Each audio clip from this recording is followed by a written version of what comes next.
Power does what it wants. Power does what it wants. Power does what it wants. Heard before we got started. If you want to do anything on the record, I just Oh, need yes. one moment. I'm almost ready to get going. So, sorry. No problem.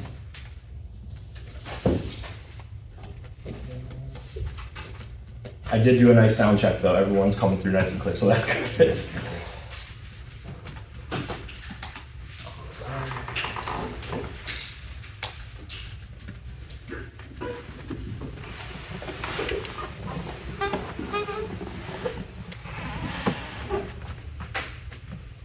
And then Mr. Byers will be the only witness testifying today, right? I think that was where we were at the last time. We have Michael Dunn. Oh, Michael Dunn will be as well? Okay, let me just make sure I add him here.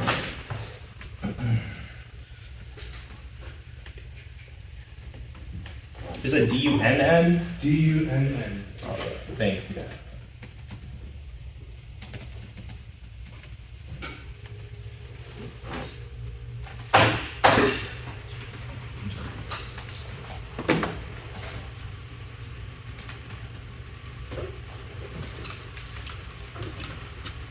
Okay, I am all set to get on the record for the housekeeping. If everyone is ready, stand by. I'll let you know once I'm on the record here. Okay, we are on the record. Thank you. All right. Yeah, for some housekeeping matters before the 10 o'clock hearing start, I think we can address those. Mr. Furman, I understand you had filed an objection that you would like to take up before we start the proceedings. Is that right? Yes, Mr. Carter. All right. I will turn it over to you to, I've read your objection, but I would like you to tell me exactly what you're asking for and what your position is on each of those issues. Well, to put it simply, the notice of hearing for today for the June 17 hearing, which was published and served and posted twice, noticed that the notice of violation that was the subject of the hearing was dated January 30, 2025. Of course, when we got to the hearing on January 17, we had extensive testimony from Mr. McCoy. June 17th. When we were at the June 17, what did I say? I'm sorry. January. When we were here for the June 17 hearing, Mr. McCoy testified extensively that no, in fact, we were not here to have testimony on the January 30, 2025 notice of violation, but a later notice of violation from January of 2026, which itself was also misstated. In that hearing, Mr. McCoy had determined that, yes, we were going to look at the 2026 notice of violation, and I said on the record at the time, okay, I had questions prepared for the 2025 violation, but I will forego those. I don't know if I said that on the record, but I did note on the record that I was prepared for the other notice. And then after that hearing, after that day's testimony was concluded, and we determined that we were going to continue testimony on the hearing, a new publication came out advertising the continuation of this hearing, and that advertisement included both notices of violation, the January 30, 2025 notice of violation and the January 21, 2026 notice of violation. And I need to know which notice of violation, or both of them, are at issue today. Okay. All right, Mr. Ignacio, can Yes, you sir. address the issue about the notice of hearing and which Yes. notice of violation we are Sure. litigating here? Just as a little bit of a history, as you recall, Your Honor, the testimony, Mr. Carter, the testimony was that there was a proceeding in 2025, that the January 2025 notice of violation was issued, duly given, and I believe there was a hearing set in 2025, but because of the fact that the offending conduct ended, it wasn't closed, but it was stayed. But then in 2025, I believe, when offending conduct started again, that's when it got reopened. So it wasn't a different matter, Your Honor, but as a matter, the conduct started again. So the notice of violation that was issued in January 2026 is the exact same allegations, the exact same violations. I do understand the whole point and the whole issue of notice and is due process, but in this case, I don't believe there's been any due process. They've been informed from day one of the violations that the county has been alleging, and any difference between the 2025 notice and the 2026 notice of violation, again, is just the exact same allegations. There's nothing new. There's new allegations, no new laws. It's the exact same thing. And so the respondent, Hilltop, was provided all these, and they've been on full notice of exactly what violations they've been alleged to have done, what actions that we're alleging amount to those violations. So the issue with the different notices, again, there's really no prejudice, and it was a clerical error, and we'll stand by the testimony that Mr. McCoy had said. But when we moved forward with this hearing, it was very clear that the violations were again the same. Mr. Furman just, I guess, in his objections, and also just now said that somehow or other that difference, changed his strategy or changed his case in chief, which I don't really see why. It's still, again, the same allegations, the same evidence, and everything. So really, there's no due process violation. The records do speak for themselves. I can't say that, it's not, but we've all been proceeding under the same understanding that it's the allegations and this notices of violation that has been done. And also, this has been the first time that I believe, that this objection has been raised. This objection wasn't raised at the hearing, by my mistaken, but at least any sort of formal papers. If this had been raised, maybe we could have cured, again, just a clerical error. But again, if we're just going back to the philosophy, the reasoning of all this, due process, putting the respondent on notice, respondent has been on notice from day one of what we're alleging and what portions of the code we're proceeding on. So respectfully, we ask that you deny their objections and we proceed with this hearing as we intended from the last hearing. Gordon, may I have a brief response? Yes. Contrary to what Mr. Ignacio said, the notices are not the same. They do not allege the same violations or the same issues. If we were going to be limited to the 2025 notice, the testimony from Mr. McCoy and the facts show that Mr. Byers had complied with that notice, and that should be moot. And the reason it wasn't continued, and the reason I would say this is not just a renewal of that 2025 notice, is when the 2026 notice came out, it added 2 more parcels to it. The 2025 notice only dealt with parcel 132N5E 0000-0046, and the 2026 notice added parcels 4, 3, and 4, 5. The January 2025 notice only alleged 1 composite allegation, the operation of a general commercial business and recreational vehicle park without a county permit, and the 2026 enumerated 3 separate violations: an unpermitted operation of an RV park, a commercial use not authorized in AG5, and the lack of county and state permits without current Florida Department of Health permits. That allegation was completely absent in the 2025 notice. The 2025 notice cited County Code Section 50-2.2.1.2, the AG5 only. The 2026 notice included County Code 50-1.4.1, 50-1.4.2, 50-1.4.3, 50-2, 50-2.2.0, and 50-2.2.1.2. The Florida statute cited in the 2026 notice was Section 513.01, parentheses 10. There was no Florida statute cited in the 2025 notice. The action ordered for compliance in the 2025 notice was to cease and desist operation and to obtain a land use change in county permitting, so that permissible districts are general, commercial, or high intensity. The reason this is relevant is if this was the issue, if this was the notice that we were going to be litigating, operations did cease and desist, and a land use change and county permitting would not be the appropriate method to go by what we would need to comply. And the permissible districts of general, commercial, and high intensity don't actually exist. Those are just definitions of what those types of uses are as they're used inside the land use districts.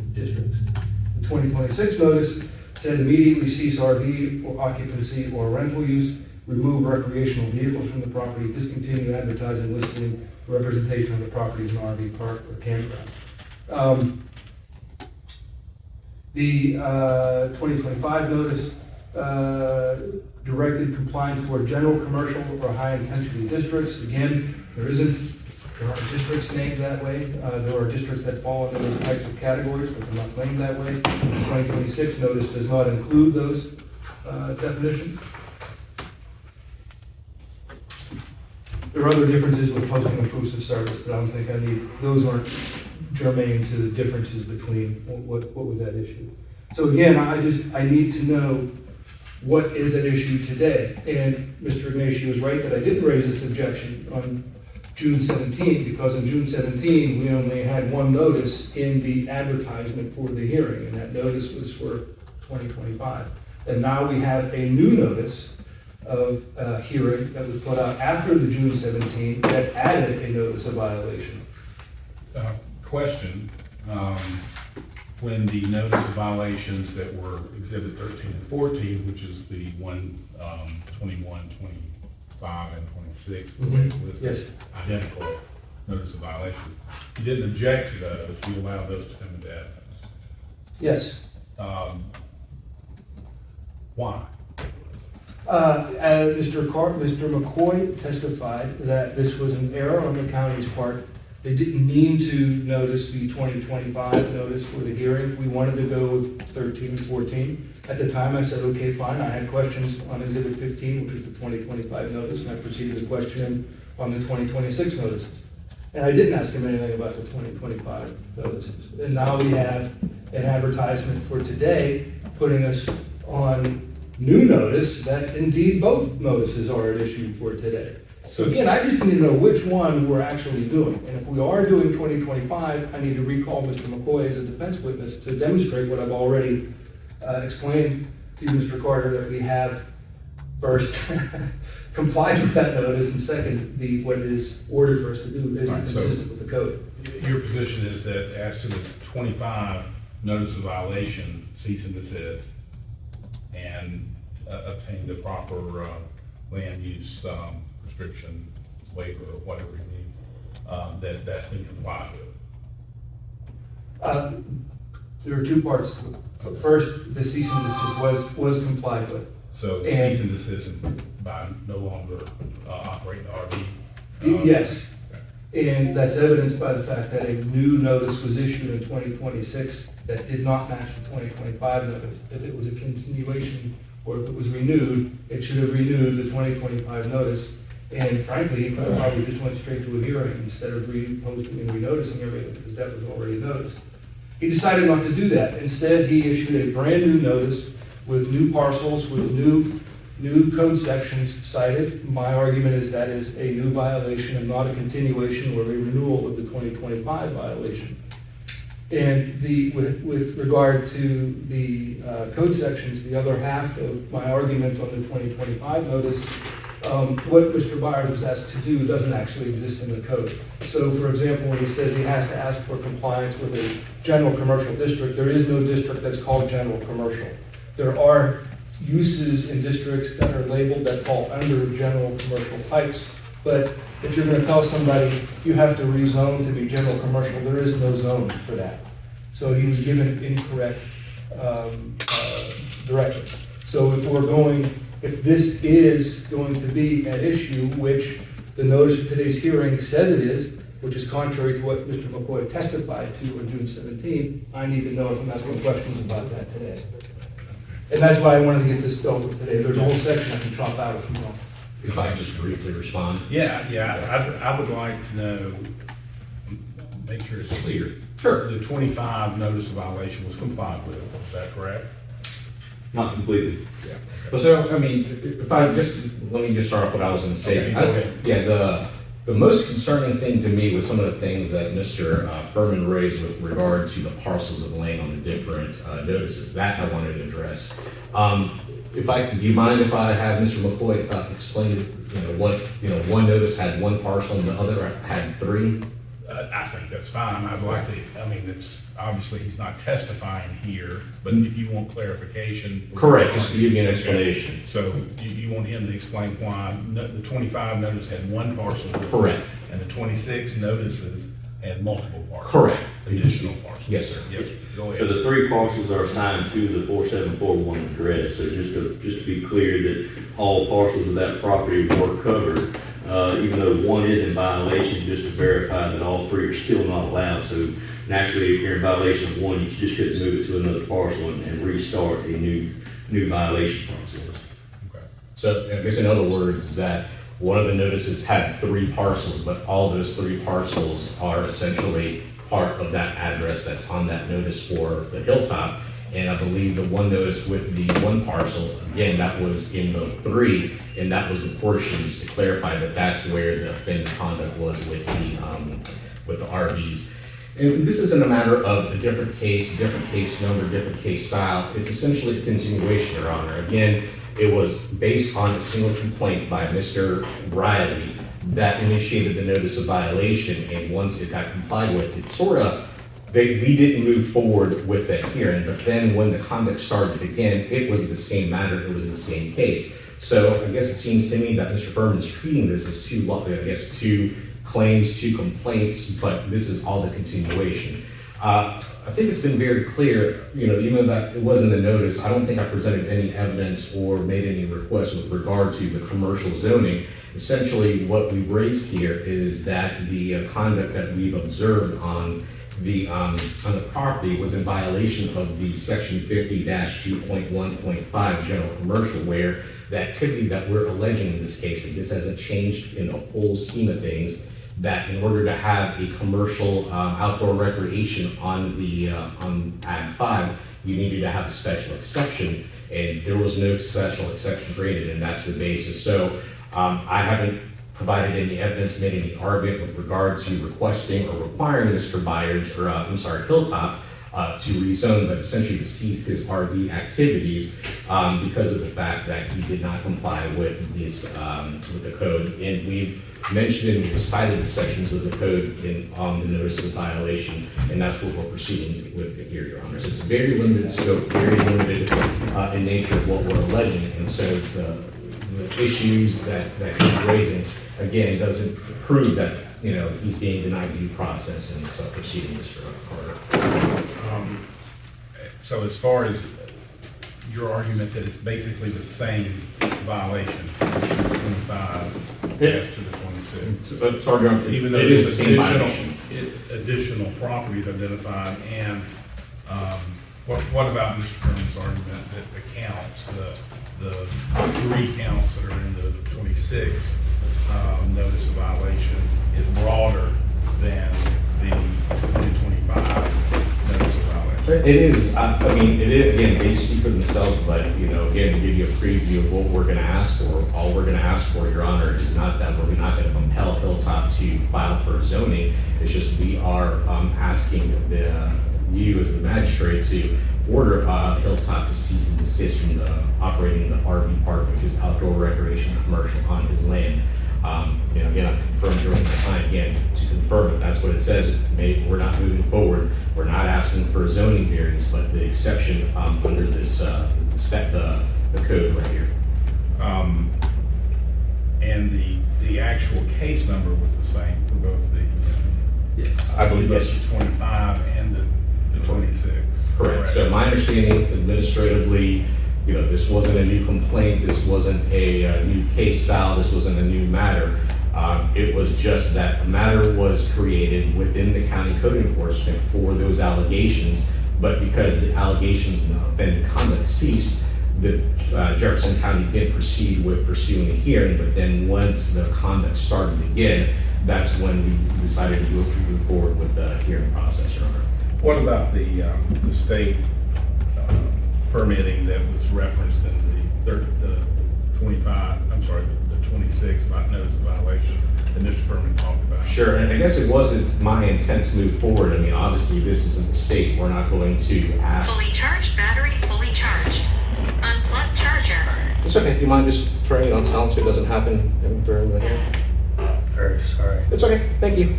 The state violations. I'm well aware that we're not here to try to enforce a state statute. We did in our case, and she did refer to a state statute, but that Mr. McCoy just used it as guidance. I believe it was for a definition. But I don't believe we have any authority, and I don't believe respectfully you have any authority to have any sort of ruling on whether there's a violation of the state statute. We're here on a violation of the Jefferson County Code, and I don't believe we have presented any evidence trying to move forward to make any sort of ruling or calling for a violation of any state statute. And the expansion of additional Jefferson County ordinances in the 26 notice of violation are substantively no different than the ones in 2025.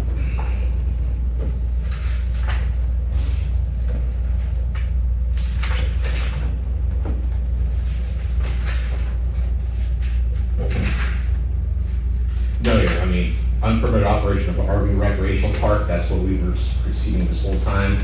Commercial, it's almost like the violations as set forth aren't necessarily, in parlance of a lawsuit, violations of certain codes, certain laws. It's all the same, and it all reverts back to the fact that, and I think, and again, it's up to you, whether the land sits on Ag 5, that the Ag 5, according to Ag 5, that you can have commercial activity, which we've taken a position is outdoor recreation, can be done on Ag 5 property, but you have to apply and get a special exception. And because there's no special exception, that is unauthorized. So no, we're not moving forward again.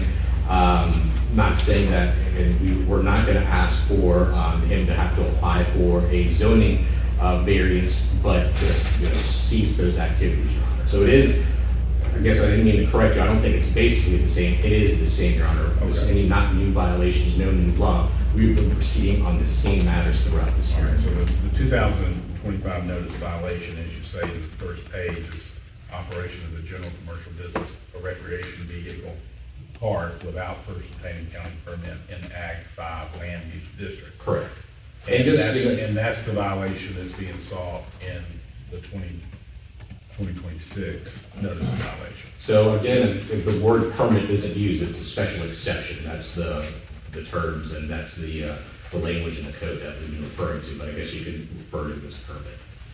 So it's your position then that this, well, let me ask you this. I mean, I have notes on it, but I want to be clear. 13 and 14 are identical, right? Exhibit 13 and 14, which is dated 25, and then in testimony cleared up that it was a typographical error and it was supposed to be January 21, 26, are identical notice of violation. In substance, yes, Your Honor. I mean, Were they- form isn't the same, and also just to point out, Exhibit 13 and 14, they are the same, and the date on top says January 21, 2025, but it's very clear on the very bottom on every single page of that notice of violation that it's January 21st, 2026. Okay, yeah, I got that. What I wasn't sure is why are there two of them, Exhibit 13 and 14, just for clarity on the. Scrivener's error, I didn't mean to have it as two different. Okay, I didn't know if it meant that only one of them was typographical or different typographical errors. So they're identical. Sure, let me just be clear on the record, I'm looking at our Exhibit 13 and our Exhibit 14. They are the exact same. They appear to be exactly the same. Exact same thing, and then Exhibit 15 is again, after the offending conduct started up again, this is the notice of violation that was duly posted and sent to the respondent HILLTOP. Okay, and because it wasn't clear to me from the record in my notes, there was a hearing set on 2025. Yes, And is that the one where the special magistrate had to give up the position and no? All right, so that, there was one set on the 2025, and then the special magistrate left his, went back to his practice or whatever it was. The week before, the inspection, sure, and again, I can have him speak, but essentially what I was just informed is that a week before the hearing, that the Mr. McCoy went out there to do an inspection, as he typically does, just to see what the status of it was. And so once he observed that there was no more RVs, meaning the offending conduct has ceased, That's when the county decided not to move forward with that hearing. All right, but it's not dismissed at that It's time. not, no, Your Honor. No. Can you explain to me why it would not be dismissed? What's the reasoning for that, or the process, procedure for not dismissing it? I believe, I don't know whether there's a vehicle for quote unquote dismissing something on this level. I do understand the concept in a lawsuit where, if you file a complaint and there's either a settlement or you drop the case, that case is dismissed, and to start the process again, there's a new case. This really wasn't the case here. I don't believe there is any sort of dismissal process or, Advertisements are still active. yeah, the advertisements are still active on those, Your Honor. Okay.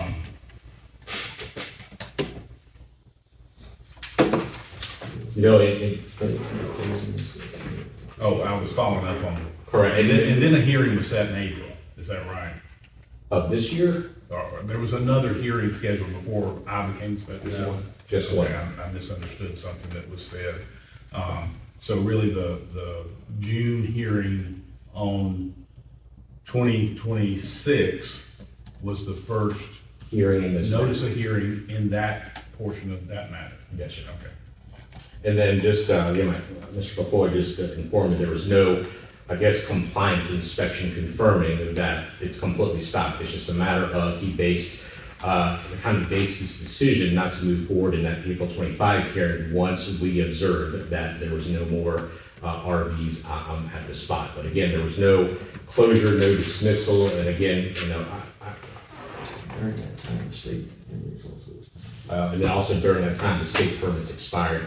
I kind of feel silly having Mr. McCoy tell me, he could kind of explain, because he had a little bit more of the history before I came in on this.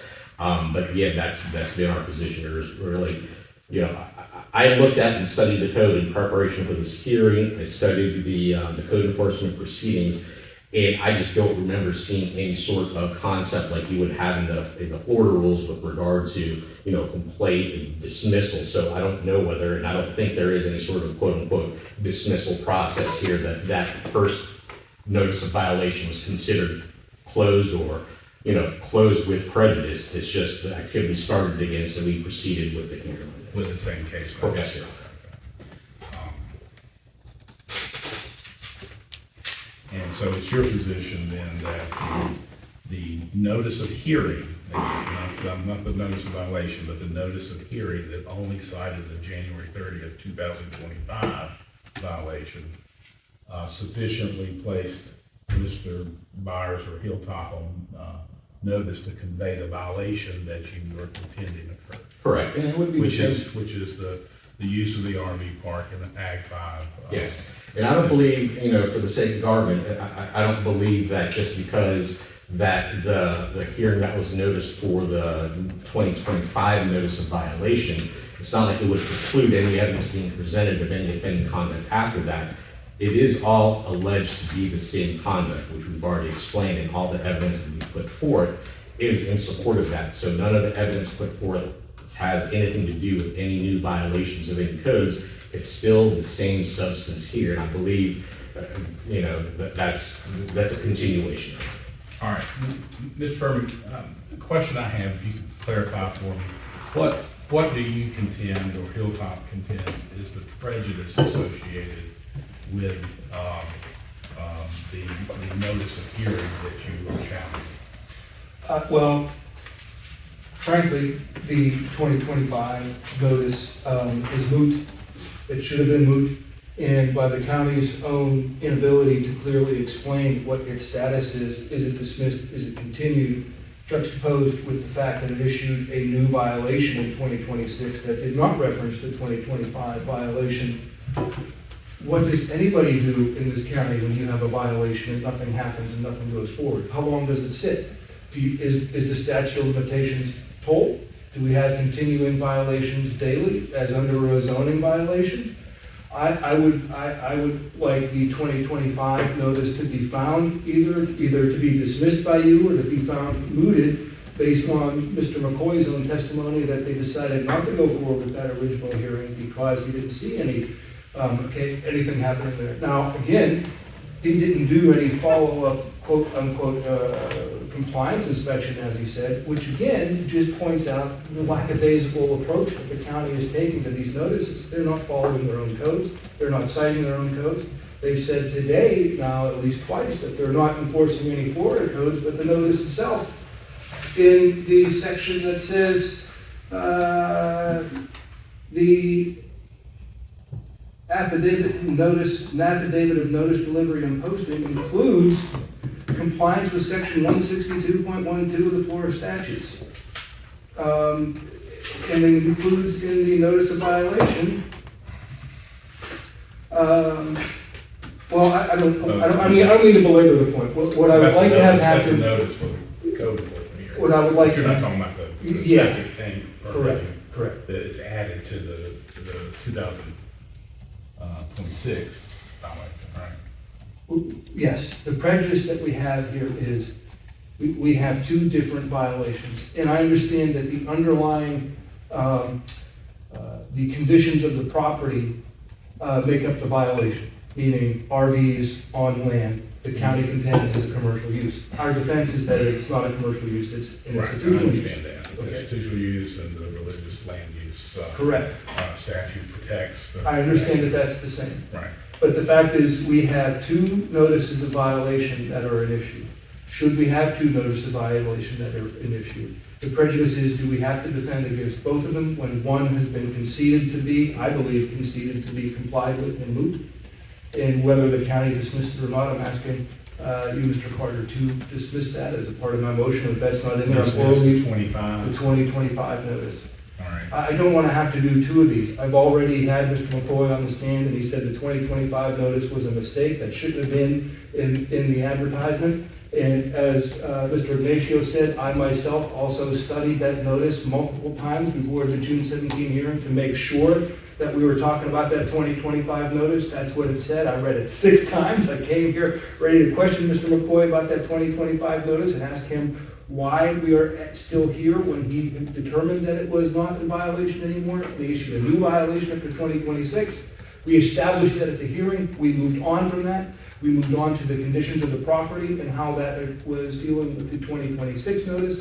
That's what I believe we were going to continue this hearing on today. And then we get a notice that was supplied to me on July 20 that says, oh no, in fact, we are doing both of them now on a new notice that was changed. So I want clarity. My prejudice is, what are we defending here?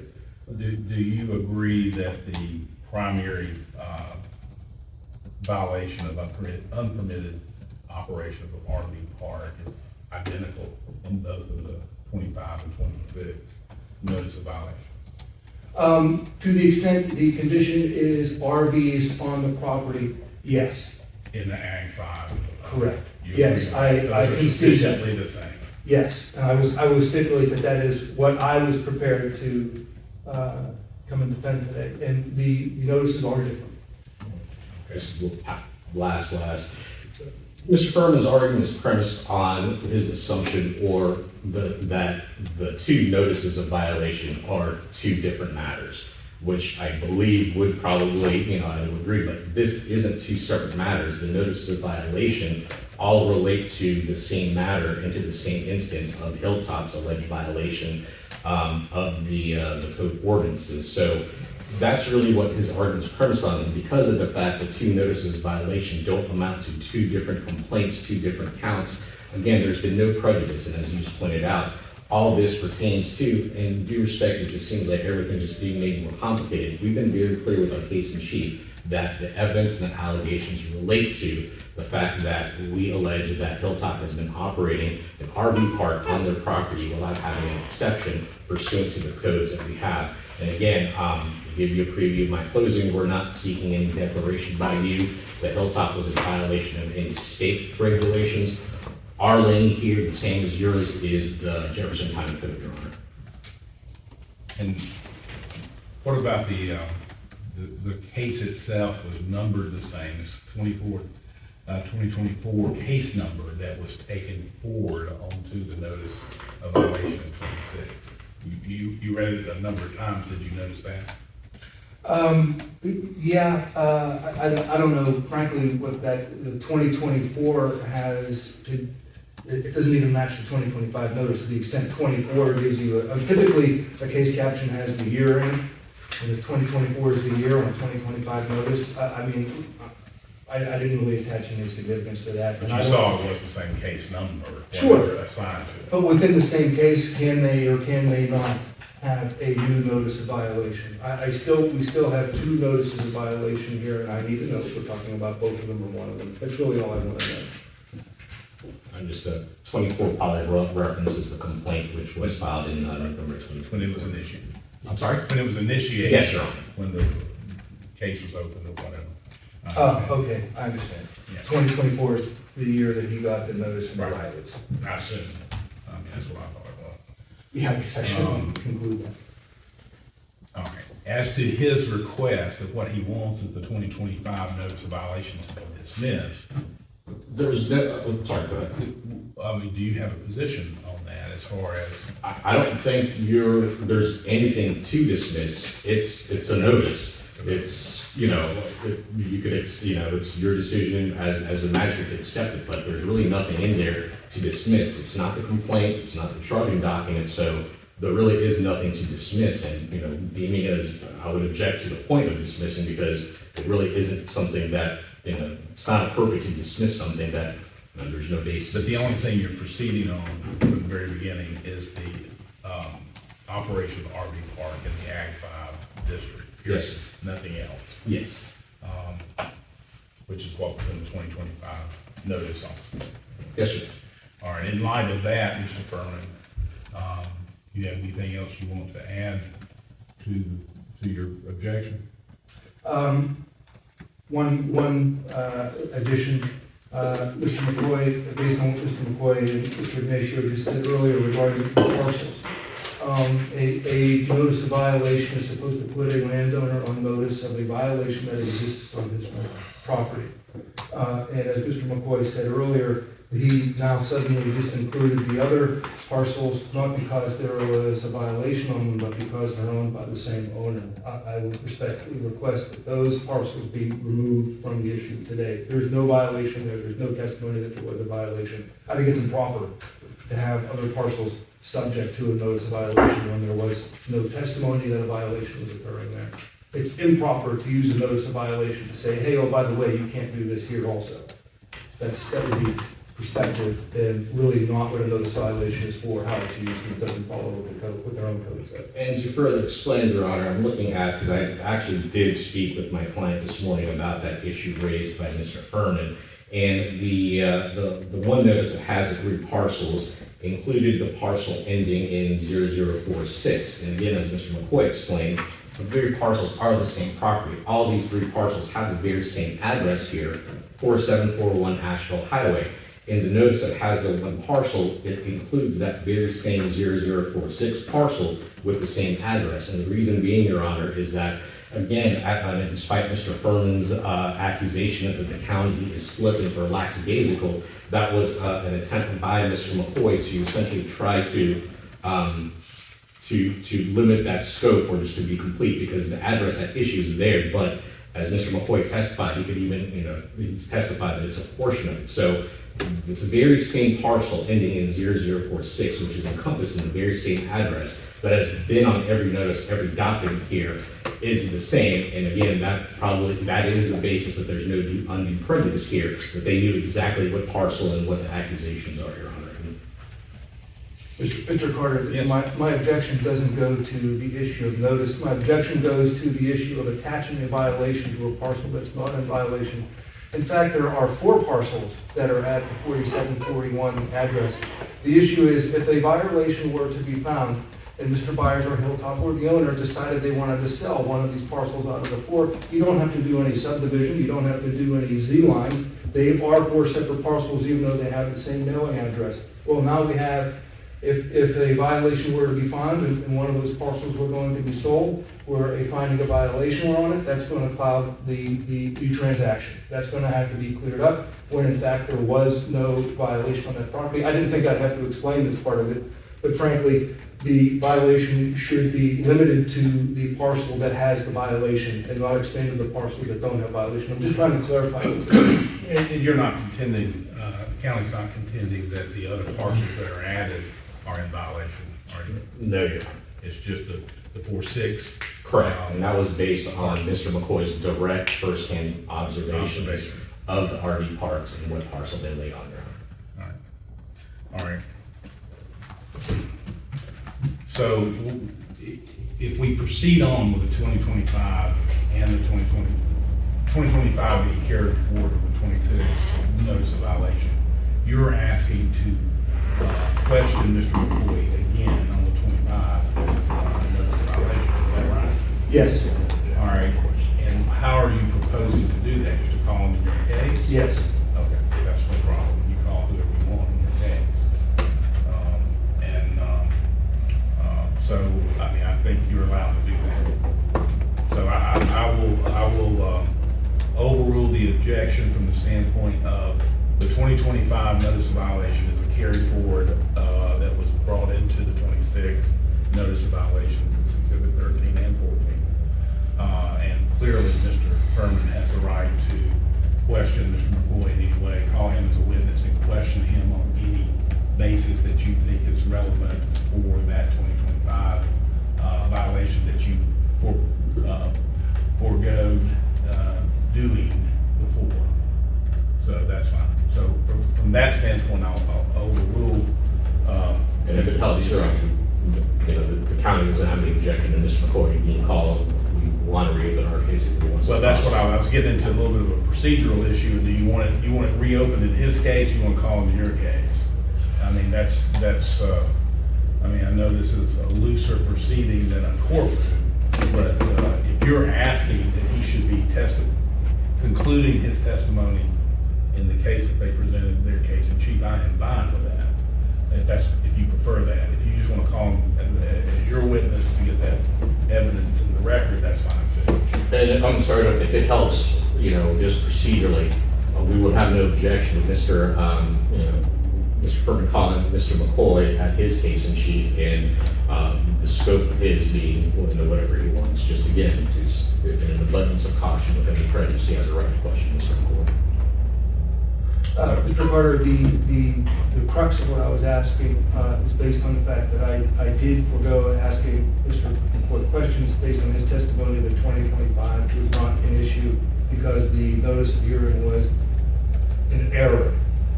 That being said, in deciding what to do, I thought it would just be easier and cleaner to request to call Mr. McCoy to the stand as a part of my case instead of going through machinations of trying to reopen the order. I just procedurally, I thought that was the easiest way to do it, and I want to try and now since Mr. Natio and Mr. Carter, you yourself has said that we could bring him back in his own case, I think for purposes of an appellate record, I would rather have him testify in their case as if he was on cross instead of being called by me. Okay. No objection to that, Mr. Ignacio? I mean, no objection to the point. I really don't have any new questions on my case in chief, pretty much.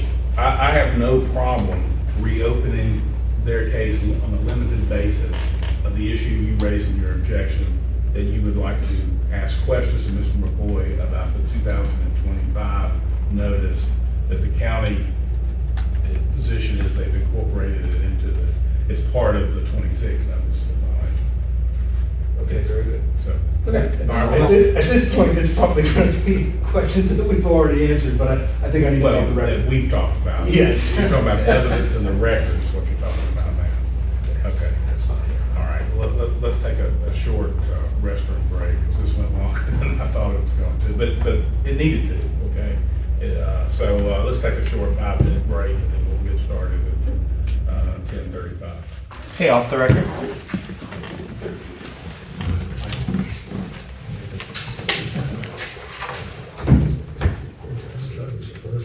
Last hearing, whether you were going to make a ruling right after all the evidence, or were you going to, some kind of like a go hearing or allow proposed orders from the parties? Are we on the record? John? We are not on the record.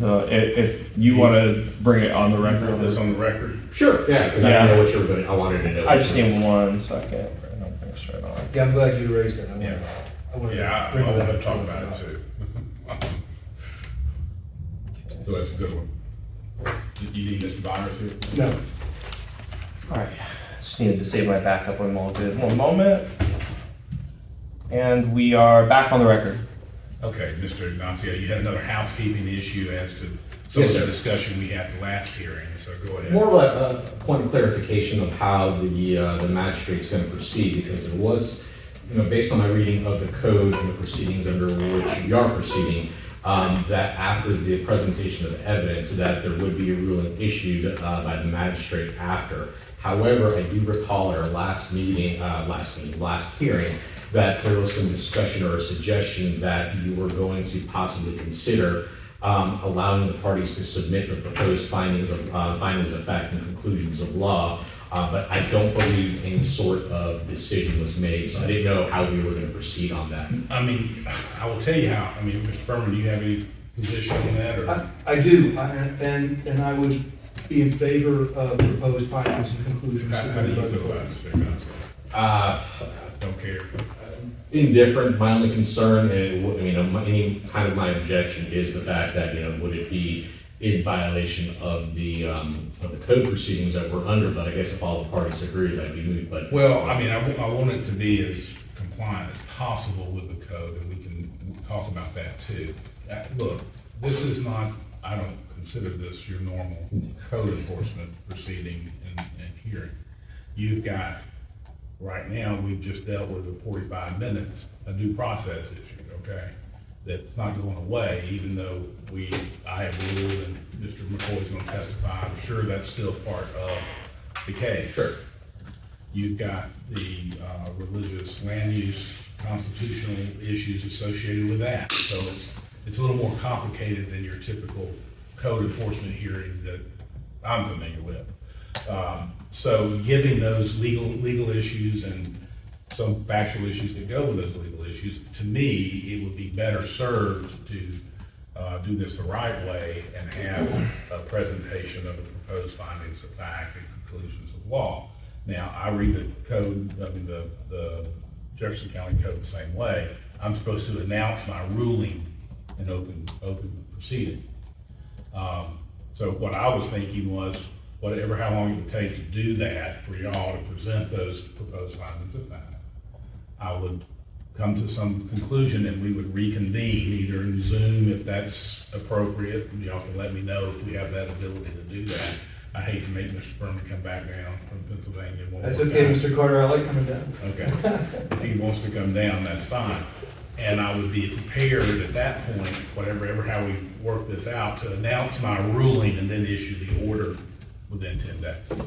As long as there's we won't object so long as the respondent doesn't come back and say that was something. So as long as they, waive their objection to us proceeding that way, because it isn't specifically in the code, the county would be fine with it as well. But do you consider that to be contrary to the code? If we come back with another open session that I announce the ruling, I believe so long we're not as. closing the hearing until, and in fact, I was thinking, just because I'm a lawyer first, before I'm a hearing officer, that I'm happy with a short oral closing at that time too, to get the full understanding of your position before I announce my ruling.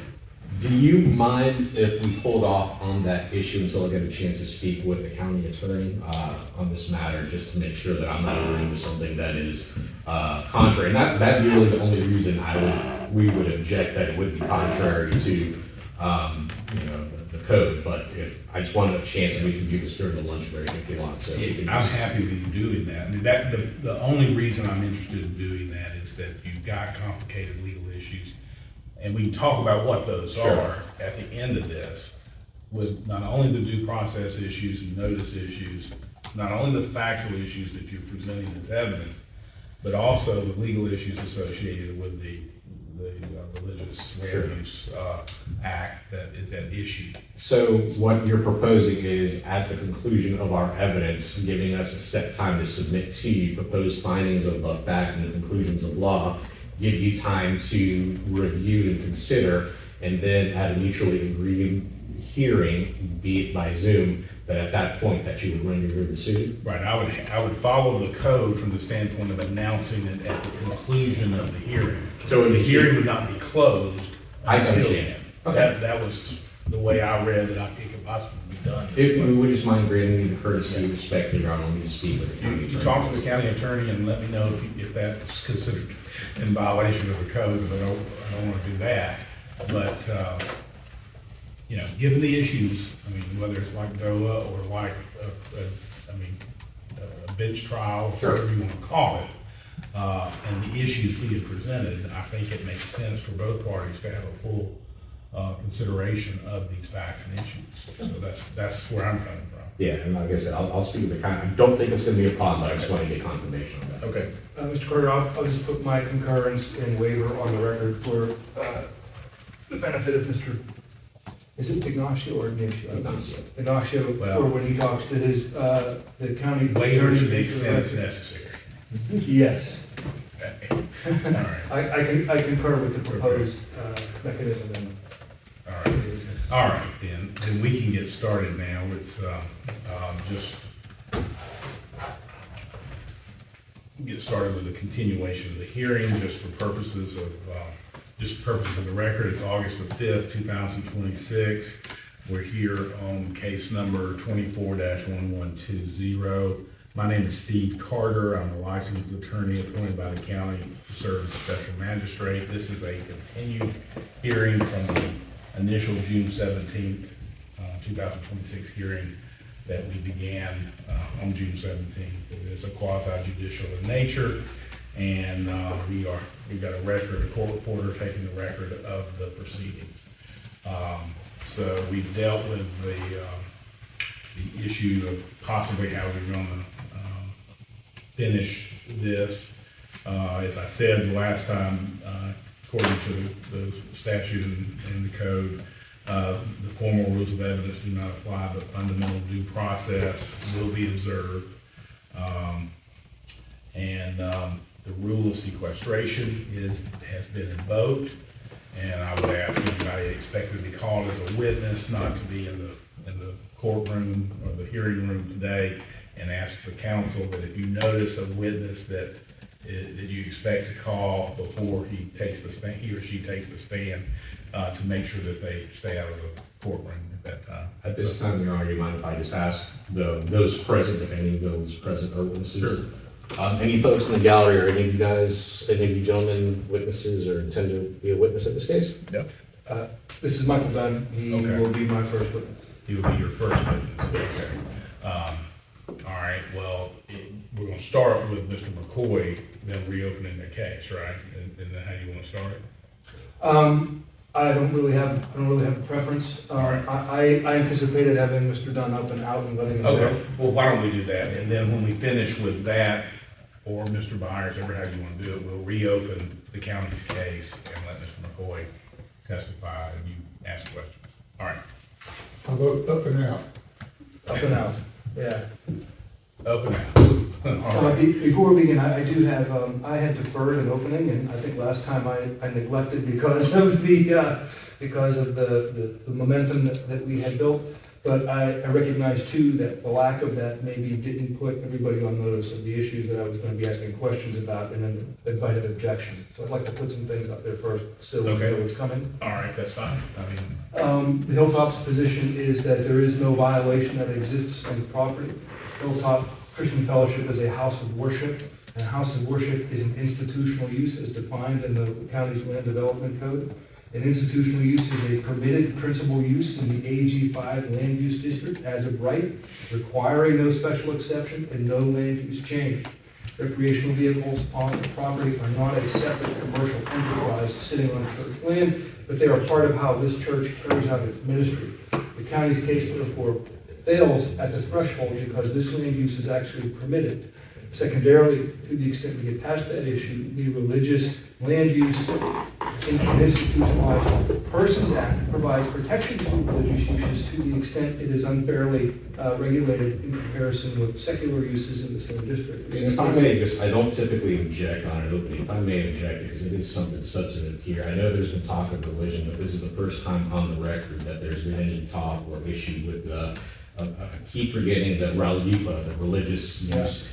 I'd like to object because I believe that is completely outside the scope of this code enforcement hearing. That is a federal law in which this magistrate is not being asked to apply, interpret. So I would object to any sort of presentation, either the argument of counsel or any evidence related to that, because again, that is a federal law which this court, with this respectfully, these proceedings don't have jurisdiction to enforce or consider. This is strictly a code enforcement hearing under the Jefferson County Code. The proceedings we're under is under the code, as well as the violations. As we stated earlier on the housekeeping matter, we're not even here to determine whether or not that Hilltop was in violation of state statute. So for this magistrate to consider any issues related to compliance, application of that federal law, I would object as it being irrelevant and outside the scope and jurisdiction of this proceeding.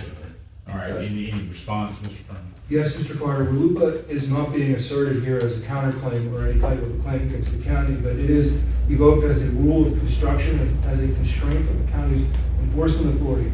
The Religious Land Use Institutionalized Persons Act, RLUIPA, I will call it, it bars the imposition of a substantial burden on a religious exercise without a compelling interest pursued by the least restrictive means. It requires that religious assemblies be treated on equal terms with non-religious assemblies.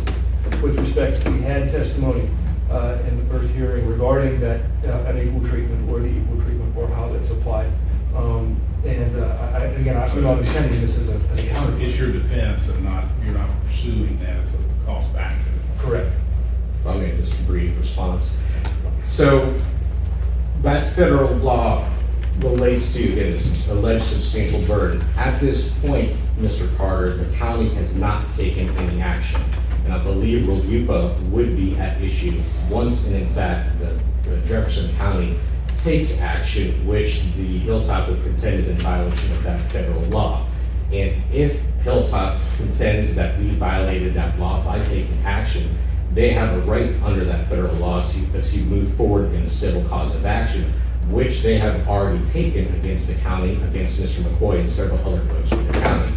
So again, I reassert my objection that I do understand that it's not a counterclaim, but the fact that that federal law has absolutely no application to these proceedings, which is strictly a code enforcement proceeding. That's the basis of my objection by invoking RLUIPA or using it as a defense or having the magistrate consider that law in considering the allegations in the code in this communication. I understand your objection. It's overruled for now.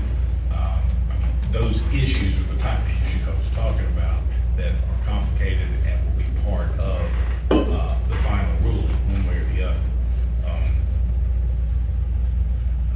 So anyway, go ahead, Mr. Furman, you were making your opening that you deferred. Yes.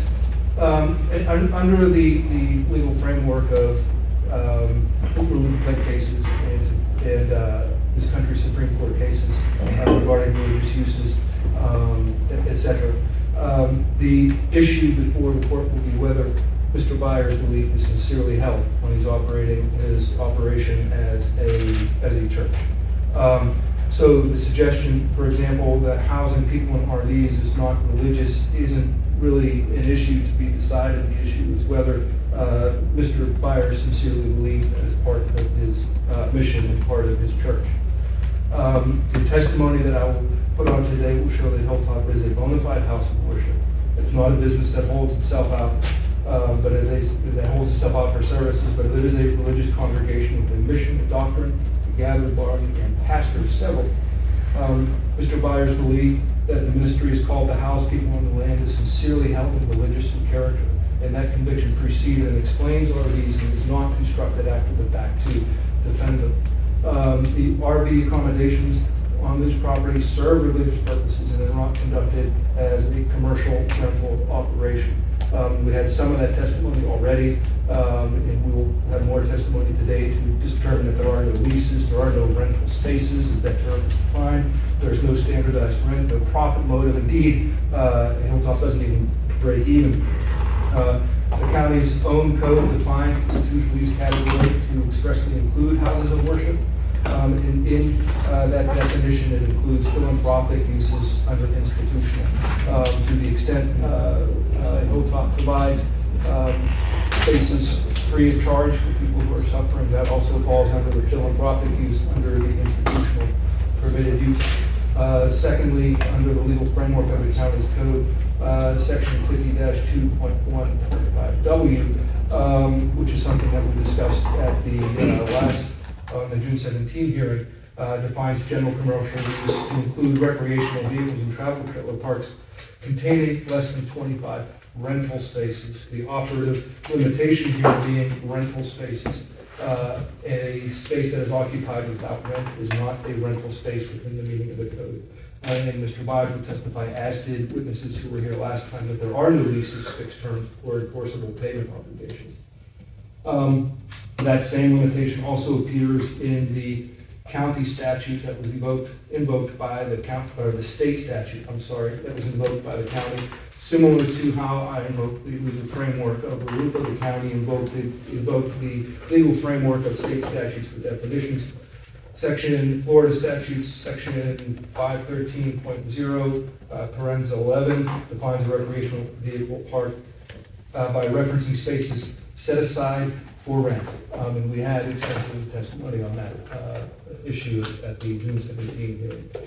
The issue there was the number of spaces that were set aside as opposed to being occupied, but for purposes today, the operational language will be for rent. And with that, I'm going to call Mr. Bives. I'm sorry, Mr. Dunn. Okay. All right, Mr. Dunn? Call Mr. Dunn. Good morning, Mr. Dunn. Good morning. If you would, raise your right hand. Do you swear or affirm that the testimony and evidence that you give here today will be the truth, the whole truth, and nothing but the truth? I do. You can take a seat in the witness stand there and confirm and answer questions. Your Honor, as last time, I've prepared exhibit books for everybody, if I may approach. Okay.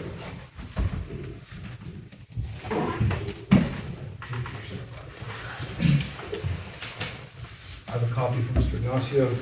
This is the exhibits you've had before, plus the ones you've added. Yes, for clarity, I have whether I use them, I don't know, but I have the exact same exhibits in the same order for the first time, because although I didn't move for those to be admitted, we did reference those. You did. So when this is a part of the record, those numbers and references will match. So, somewhat housekeeping, but we can see on the record, so this right here is essentially what you emailed Mr. Carter and myself in the last week, like Yes. A through CC? Yes. Through FF. Okay. Yes. Okay. So I think at the first hearing, I had A through L. You did. And this adds to those same A through L, M through FF.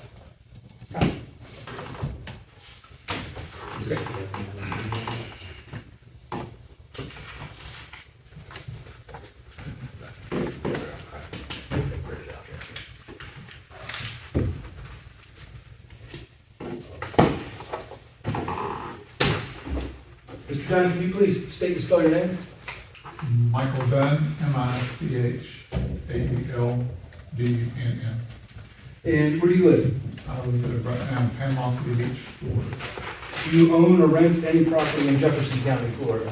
No, Do you keep a recreational vehicle at 4741 Asheville Highway? no, If for today's proceedings, when I refer to Hilltop, we understand that I'm referring to the Hilltop Christian Fellowship, Inc., yes, and that its address is 4741 Asheville Highway, if I refer to the property as Hilltop. yes, Do you receive any salary, stipend, housing, or other compensation from Hilltop?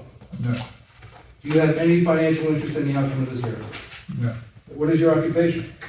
I'm a pastor, preacher, And I'm retiring as a contractor, and I'm preparing now to be more of a bishop towards ministry. Can you explain what a bishop is?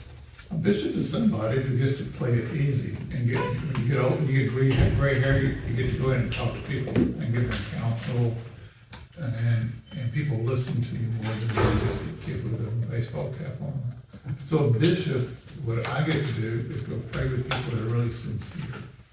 And I hear it in their heart, I hear it in their words, so I get to do that. And so I get to go pray with people and help people. And I think that'll be my mission in the next 30 years of my life. Are you an ordained minister? Yes. And by what body or denomination were you ordained? I have several ordinations, but one that I love is the one I got in Lakewood Churchman John Osteen, pastored Lakewood Church in Houston. And I was ordained through Lakewood Church Ministries. I've also been ordained through my mother and father were ministers. I was ordained through their organization also.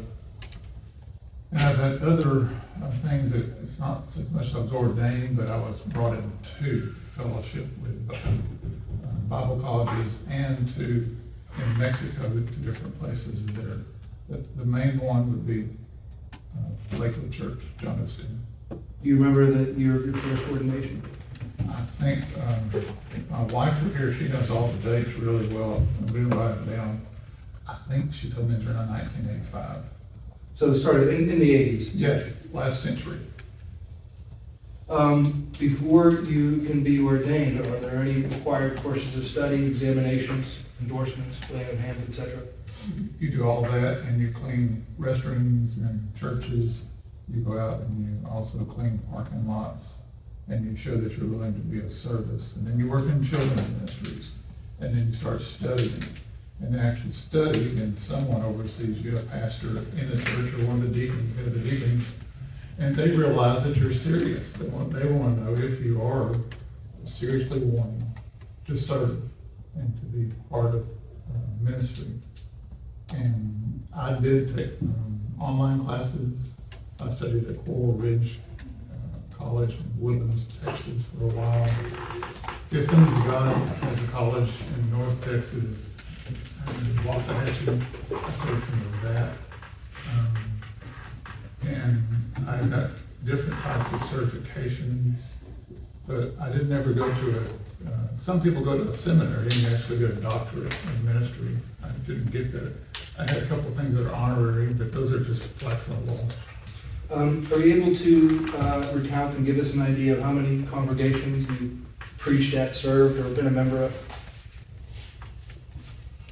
If I'm asking that correctly. As a bishop, it's hard not, it sounds like, I'm not sure how many to say, but I guess it would number in low hundreds. I mean, and mainly, I guess it would be 3 to 4 dozen would be the main churches, main houses of worship ministry.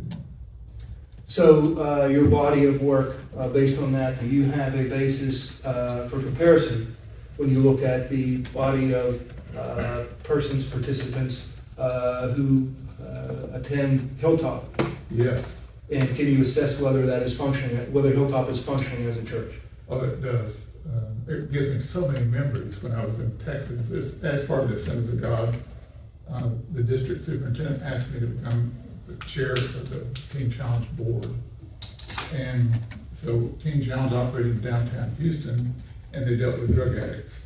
But there was no one who wanted drug addicts in the neighborhood. So I talked to a friend of mine. We went outside the city limits, and we found a junior high school that was empty. So we went and talked to the school district, and they said, "Would you please buy the school district?" Well, it wasn't like, oh, we're not sure. And so we put in a large facility there, and it was housing, it was gymnasiums, and it was all sorts of things. So it reminded me so much of that, going back into that, and realizing that so much can be done there with that property, that it just gave me a crying thrill that I got to be part of something like that, to be a church operating on a property like it is, with so many things, so many doors open. To be clear, you're talking about Hilltop? Hilltop. Okay. Did I answer the Can you- question? Okay. I ramble terribly, so that's That's quite all right. I didn't mean to ask you about tax and stuff. What I want to know is comparatively, is your conclusion that Hilltop is functioning as a church? Oh, yeah, yes.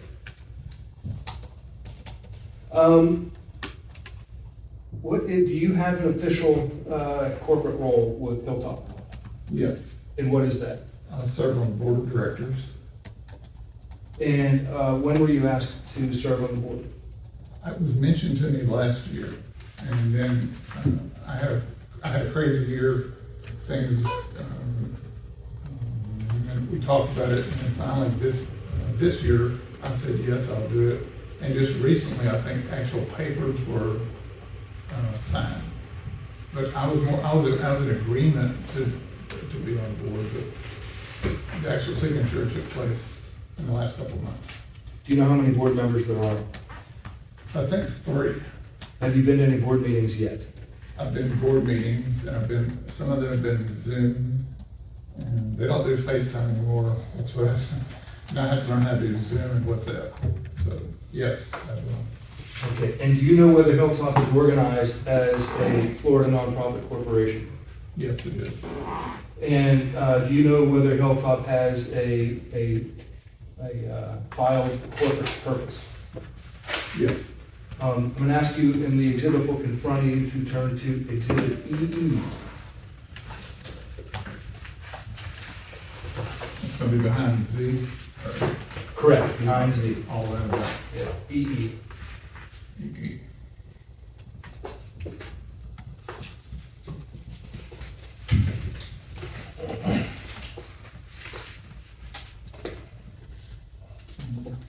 It's just a page, I'm probably on the wrong page.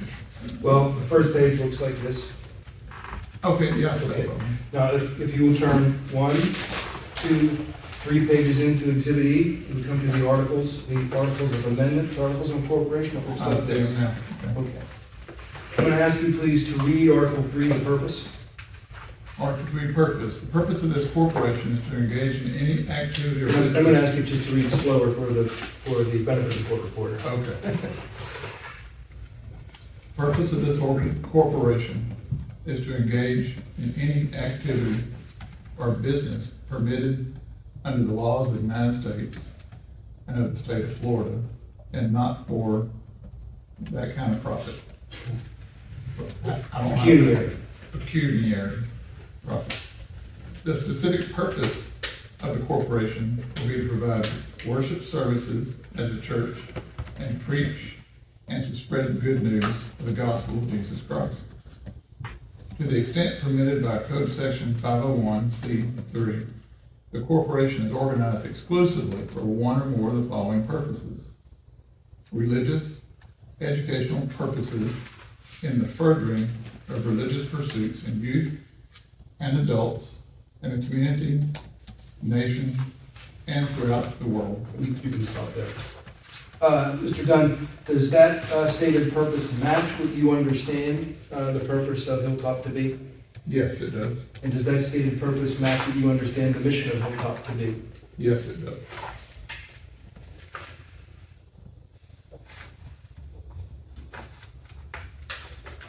Can you tell us how you came to know Mr. Steve Byers?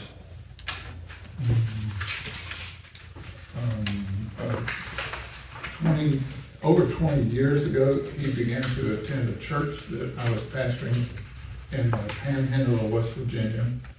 And we were having revival services, and the church was really growing and flourishing. And he would drive over from Pennsylvania to the church just because we had a praise band, and it was just, we were really having a great time. And he just became a part of it. So he loved it, and that's how, when I met him, was at our church services.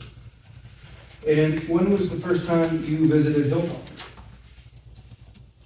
Understanding it's a 20-year plus period, I'm fast forwarding. That's okay. I was thinking, I didn't know it was a Hilltop. This year, the early part of this year, I'm bad with dates. And how many times would you estimate you've been on the property? 7 times. And can you tell us in what capacity you were visiting the property? The first couple times it was just to come look at it and to pray, to walk the property and to just sense the peace that was there. And then I agreed and I asked Steve, then I said, can I come minister? He said, I was hoping you would. I was wondering why you didn't the last 2 times. And I said, I want to come and minister. And then I did. And I've ministered since then. I've ministered several times. At Hilltop. At Hilltop, yes. Are you a full-time pastor there? I believe not, I say part-time, meaning in pastoring that I'm not there all the time like Steve. Steve pastors, and I think that's how we call it. Are you aware of any other pastors besides you and Mr. Byers who delivered services at Hilltop? I am not. So you've attended worship services at Hilltop, correct? Yes. Do you know how many services have you attended in addition to the ones that you've pastored? 6 to 8. Okay, so of all the times you've been there, essentially, you've attended a service. Yes. Can you tell us where on the property the services are held? Oh, that's cool. It's in every man's dream. Every man dreams of having this big garage built on the end of his house, a double with extra room. So Steve had the vision that he would take this huge garage and turn it into a chapel. And I was just tickled to think that, he's got that kind of vision, that we're in this and we're worshiping God in here. And I think the other guys would have had their antique hot rods there. And we're representing Jesus, and he even got antique benches from Pennsylvania and hauled them down, pews. It's a wonderful place to worship and preach because it's so out of the ordinary. It's not just your everyday run-of-the-mill church. And just to be clear, what's a double-double? Garage, a big garage, double doors, 2 big double doors on the front of this garage. With an extra room, so it's just cool. And you mentioned historic. Did you say historic pews or antique pews? What did you say they were? They're antique pews, wood pews from the church in Pennsylvania. Are there any other artifacts that came from Pennsylvania? Yeah, I think the pulpit is the same wood, so it's an antique pulpit. It's really cool. Do you know how many pews are in the chapel? And if I say the chapel, do you understand I'm meaning the area you just described? I would say at least 15, three groups of 5, 15 to 20. Can you tell us what a typical service is like? And if it helps you, I have as Exhibit A, what do they call it? A bulletin. I don't know, you don't need to refer to that, I'm just offering it. If you could tell us what a typical service is like. Okay. Typical service kicks off and with someone that opens it, reads the scripture, and just welcomes people and tells them how glad we are that they're there. And then we start worshiping with music. We're blessed to have a large screen and computers that can put music up and videos up that people can see the music, can follow along with the music.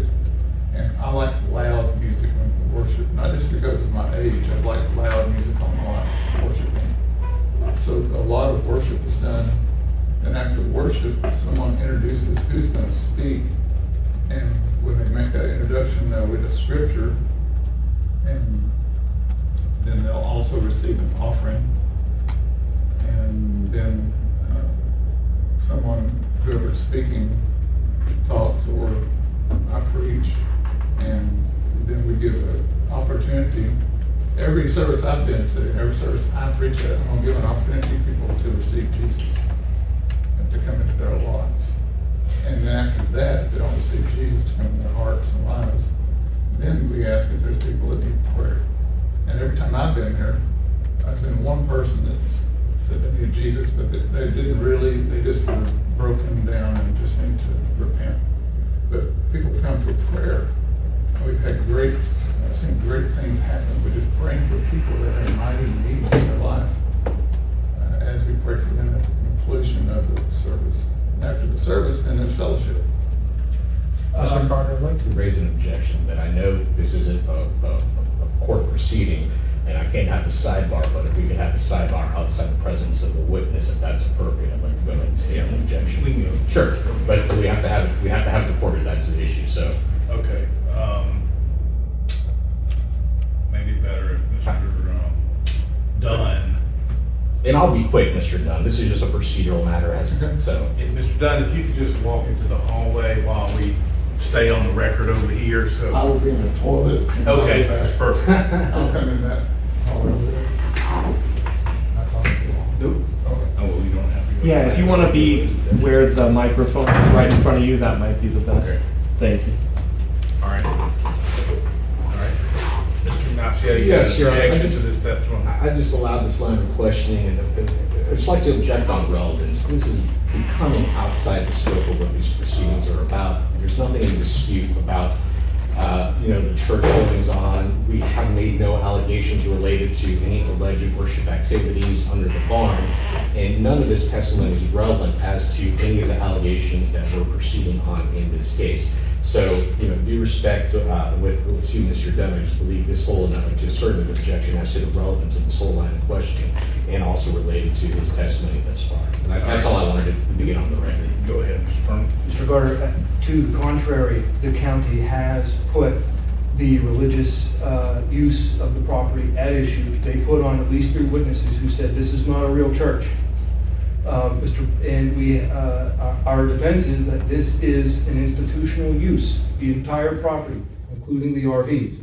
I'm laying the foundation for Mr. Dunn to explain how the RVs are a part of the church's ministry, how it's a part of the institutional use.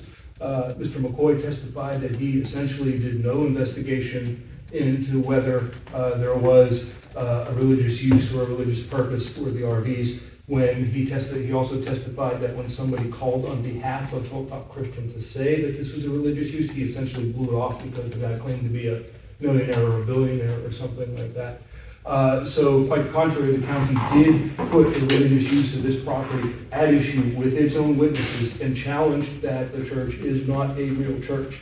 Mr. Dunn, with his background, his training, his experience and expertise, is here to not only put forth the corporate structure of what HILLTOP is as a board member, but tell us why it is a functioning church, and he is going to tell us about the RV's use and how that fits into the ministry. Sure, and just a brief response. Yes, sir.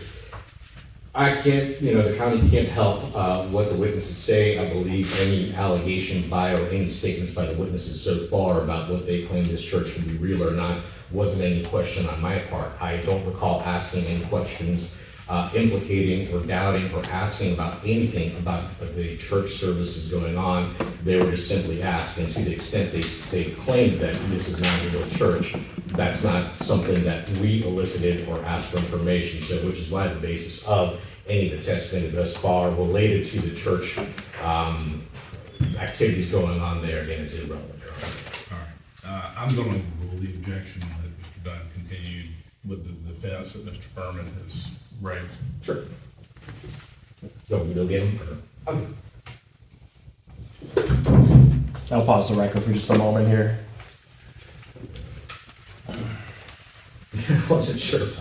If this was a court case, we had a sidebar outside the jury, but again, that's because we couldn't have even sidebars are recorded, we couldn't leave, so that's why I had to have it on the record. That's completely appropriate, I think.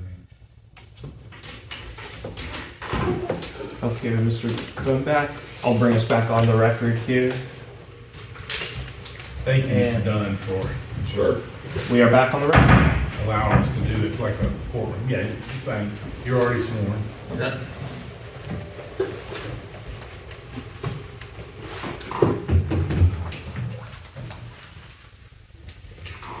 All right, you may continue, Mr. Furman. Sure. John, can you, I don't remember my last question. Can you go back to my last question? Yes, just one moment here. Go back to before the sidebar.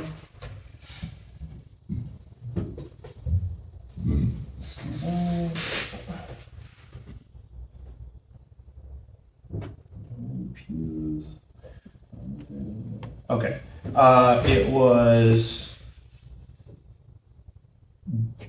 the last question was, can you tell us what a typical service is like? Okay. And then he was going through all of the process of it, yeah. Thank you. Mr. Dunn, have you witnessed any baptisms at Hilltop? Yes, Can you tell us how many? 3, two on video, on FaceTime, And where do these occur? on the big brick veranda porch on the side of the house. Have you participated in any prayers for the sick or the laying of hands Yes, at Hilltop? yes. Can you tell us what laying of hands is?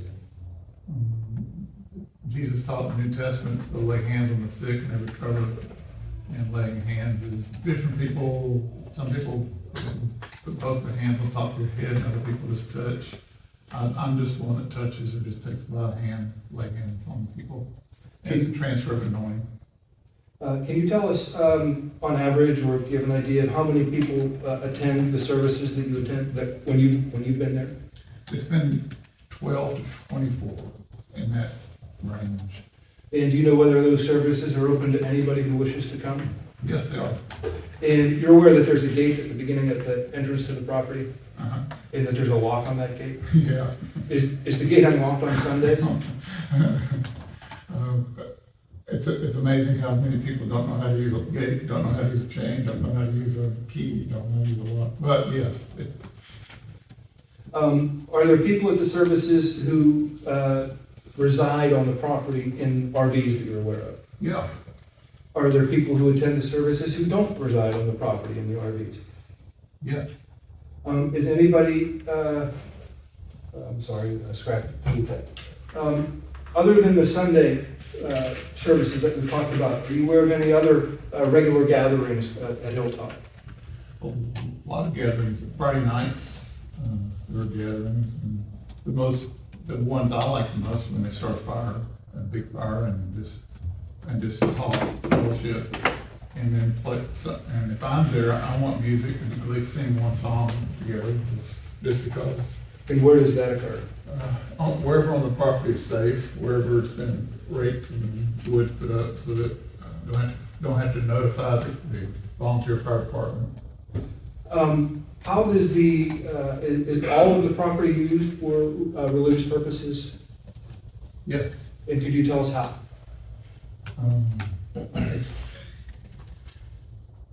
I know I talk too much, but I don't know how to say it in a concise manner. When people come there, the whole grounds itself is healing. It's a place where people can come just to meditate, be quiet. So from the very get-go, when people come there, people sense that. And that's what our prayer is, coming on the grounds with all the big oaks and huge, I mean, I'm sure all y'all live here, so you've all got property where these huge, massive oak trees are. I don't have that where I'm at. And it's just this thing, so people are there, and people come there looking for something, and they're wanting something. So there's always a move of God there, and when people are there and I'm around them, I want them to know that we're there to serve them, we're there to minister to them. And as people are even working, I've had people that I've seen that are weed eating, and they're listening to the latest songs in church, and they're praising God using a weed eater. When I use a weed eater, I usually don't praise God. I'm heard as soon as I can get rid of that weed eater. But these people, because they're so thrilled they get to be somewhere where they belong. And the people that are there feel like they belong. They feel like it's something bigger than they are. Is that enough of an answer, or need to keep going? Now, are you aware of Hilltop providing or doing anything for people who are in need, food, clothing, shelter, etc.? Yes, all those things. I've been present when food's been given, when I saw shelter initiated,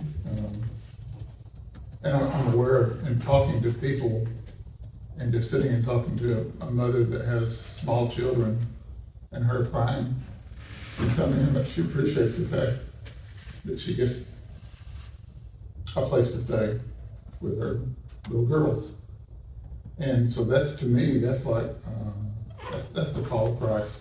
if we can do that. And when you say a place to stay, is she residing at Hilltop? Yes.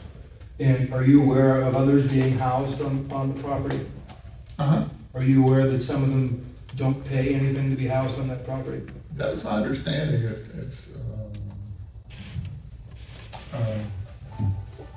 That seems to be, that's the goal.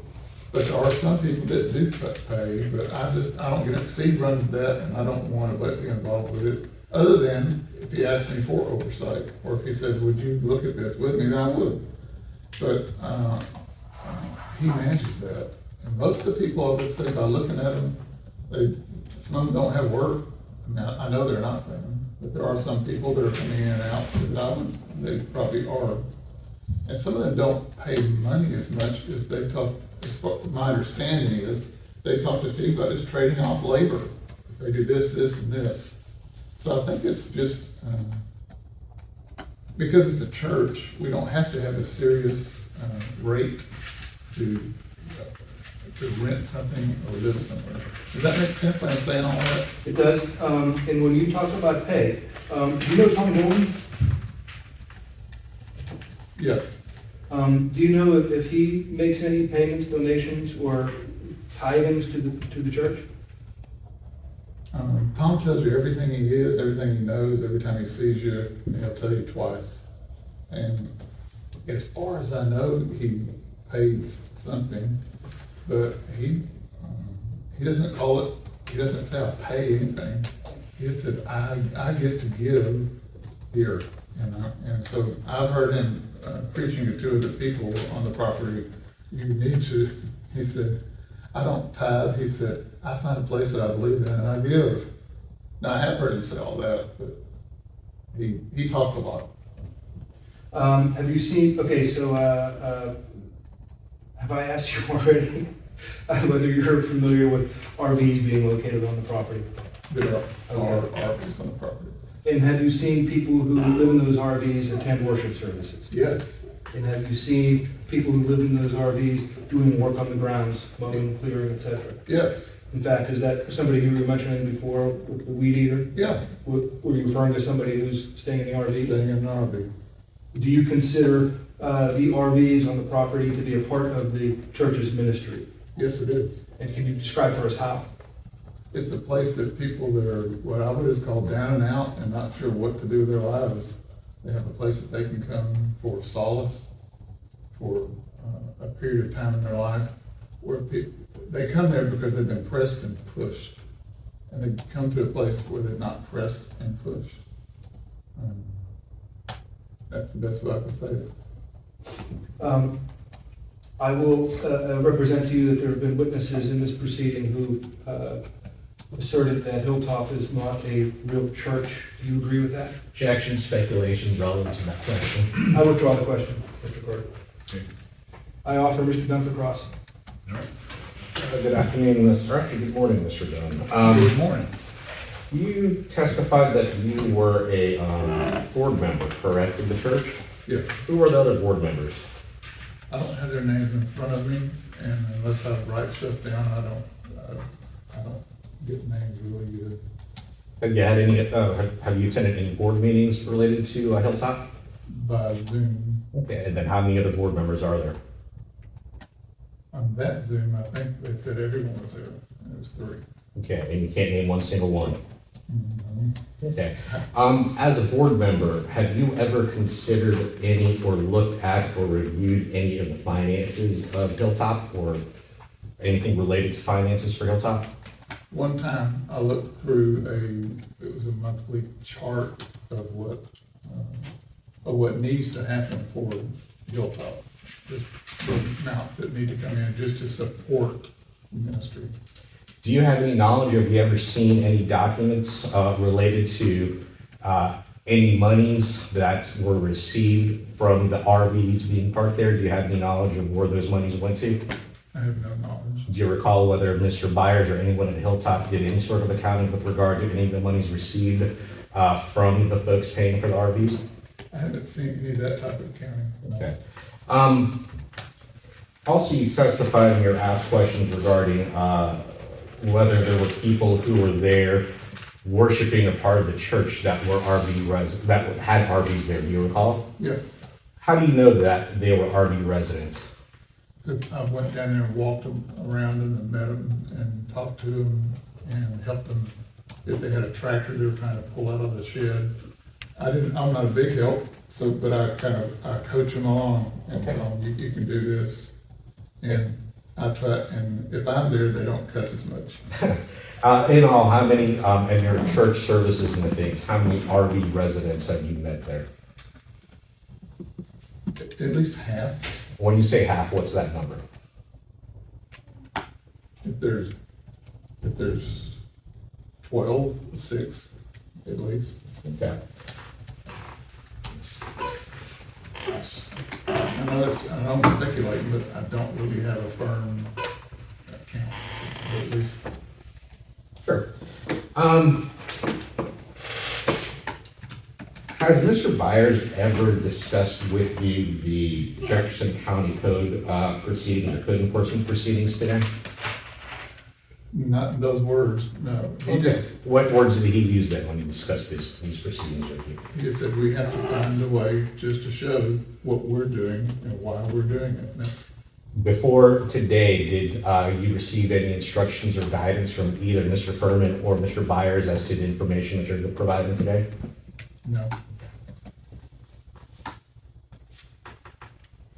I've already asked you this. Well, strike that. Is it your understanding that Mr. Byers, not him personally, but he received money from people to have their RVs there? That's your understanding, correct?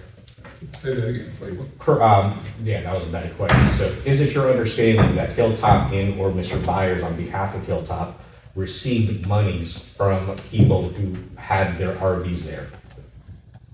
Yes, Okay, and as you sit there today, you have no idea where that money goes or what that money is used for? no, As a board member, do you even have any idea how much, I'm just gonna say income, the amount of monies that's been received by Hilltop through your time there? no.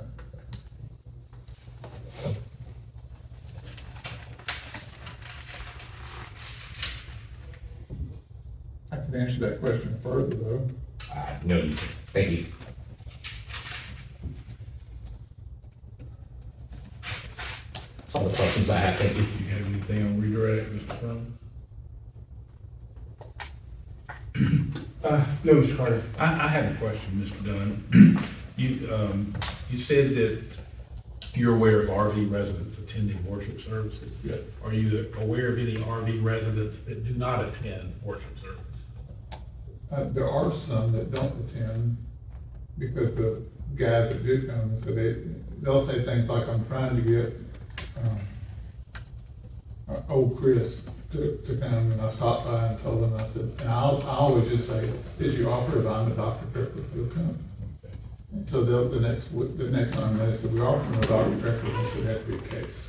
And so, meaning that guy's not gonna come. How many of the RV residents would not come that you witnessed? And I witnessed probably at least 2. All right. Any follow-up questions, Mr. Furman, based on my question? Yes. Mr. Dunn, of the folks who you're aware of that don't come to Sunday services, do you know if they participate with Hilltop in any other capacity, in any other religious gathering Oh, or yeah. services? They show up on Friday nights bonfires. They're the ones that's gonna go get the wood, drag the wood, set the wood up, stack the wood, and all that stuff, and start the fire. And they'll be there till 1 in the morning. I leave the fire at 11. I'm not gonna be up till 1 in the morning. And while they're there, I don't preach to them, but I ask them how things are going. Can I keep talking? Yes. I ask people, I said, how's it going to work? And they'll tell me how, this. I said, well, can I pray with you about work? And every one of them always says, yeah, please. So it gives me a chance when I'm there to actually have an inroad where I can hold their hand, talk to them, have them speak to me directly, always about their work, and pray that they can have understanding of what it'd be like if they were the boss. And that always, the first time I say that, it always shocks them. And then I tell them I believe that it can help them to just understand why told me to do it. I said, that way you can be a Christian. Is that interaction as you described, is that part of the ministry of Hilltop? Yes, Are you, now, you mentioned the fires. Are you aware of the, for example, the every Friday men's fellowship group? yes. Do you know, have you participated in that? Yes. Do you know whether any of the RVers who don't go to Sunday participate in that Friday fellowship group? Is it the Friday Zoom call fellowship? Well, I don't know, that's one I'm aware of. If there's another one, you can tell me about another one, but. Say the question again? Well, what I wanted, the question was, were there RVers who didn't go to Sunday services? And I asked you if they participated in other activities at Hilltop, and you identified the campfire fellowships, and I'm just trying to explore what other areas, and I asked about specifically about the Friday men's fellowships. Not that I've seen, all the ones I've been on. Are there any other activities, Hilltop activities? And it's the same question. Folks that you know did not come to a Sunday service, but did participate in a different type of Hilltop activity, whether it's the Friday. Yeah, they happen just to be coming up the hill whenever church is over and they've got snacks out on the table. They just happen to have time to walk through and get snacks, which is good because then I can try to pin them in a corner and talk to them and tell them what I preached. I said, you probably won't hear it, this is what I said. And they're good natured, and I realize it just takes time with guys like that. Brief follow-up. Yes, sir. It's kind of, I like how you put it, pin them in the corner. Does that mean you have a captive audience with some of these folks? These bonfires that you had mentioned that you came up on, were there people drinking alcohol and listening to music and just hanging out by the fire? No alcohol. They can drink alcohol before they come, when they leave, but not, because there's gonna be some kids there also. Okay. So we're not going to go out and drink alcohol. Would it be possible that these folks at the campfire were just there because of the campfire and not necessarily it was a church activity? No, they all told me. Each and every one told me they're glad that they can come to a place like that and just take a breath and think. They don't say talk. They're careful and say talk about Jesus. Think about Jesus. They just want to think about Jesus. And I said, well, while you're thinking, let me tell you something you can think about. And that's their way of telling me they don't want me to go into a long sermon. They like it when I tell them one or two things that they're afraid I'm going to be like every preacher they know in life. I'm going to try to preach to them for a half hour. And I don't want to do that. Thank you, no more questions. One more follow-up on that. Okay, yes, go ahead. What type of music is played at the fires? Well, it's elevation music. There's a church on Sundays. All of y'all should tune in. If y'all have a TV and you don't have a church, or you're back to church, it's called Elevation Church. Stephen Furtick is the pastor. And Furtick has this group called Elevation Worship. Listen to their music. If you can't watch the TV show, they have CDs out. And their music is amazing. Write down your notes, Elevation Worship.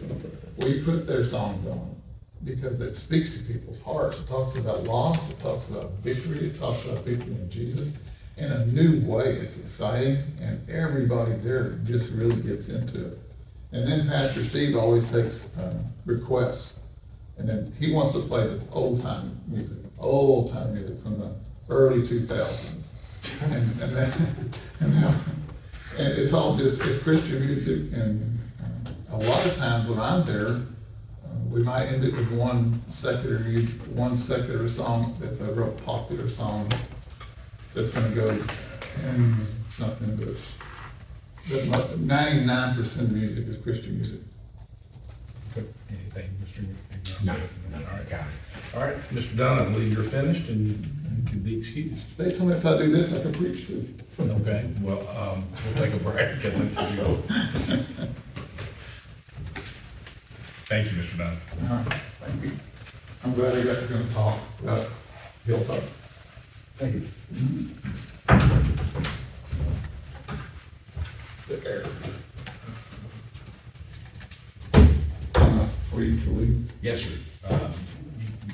You're not gonna call him again, are No. you? Yeah, you're free to leave. Clerk will call Mr. Byers. All right. Byers?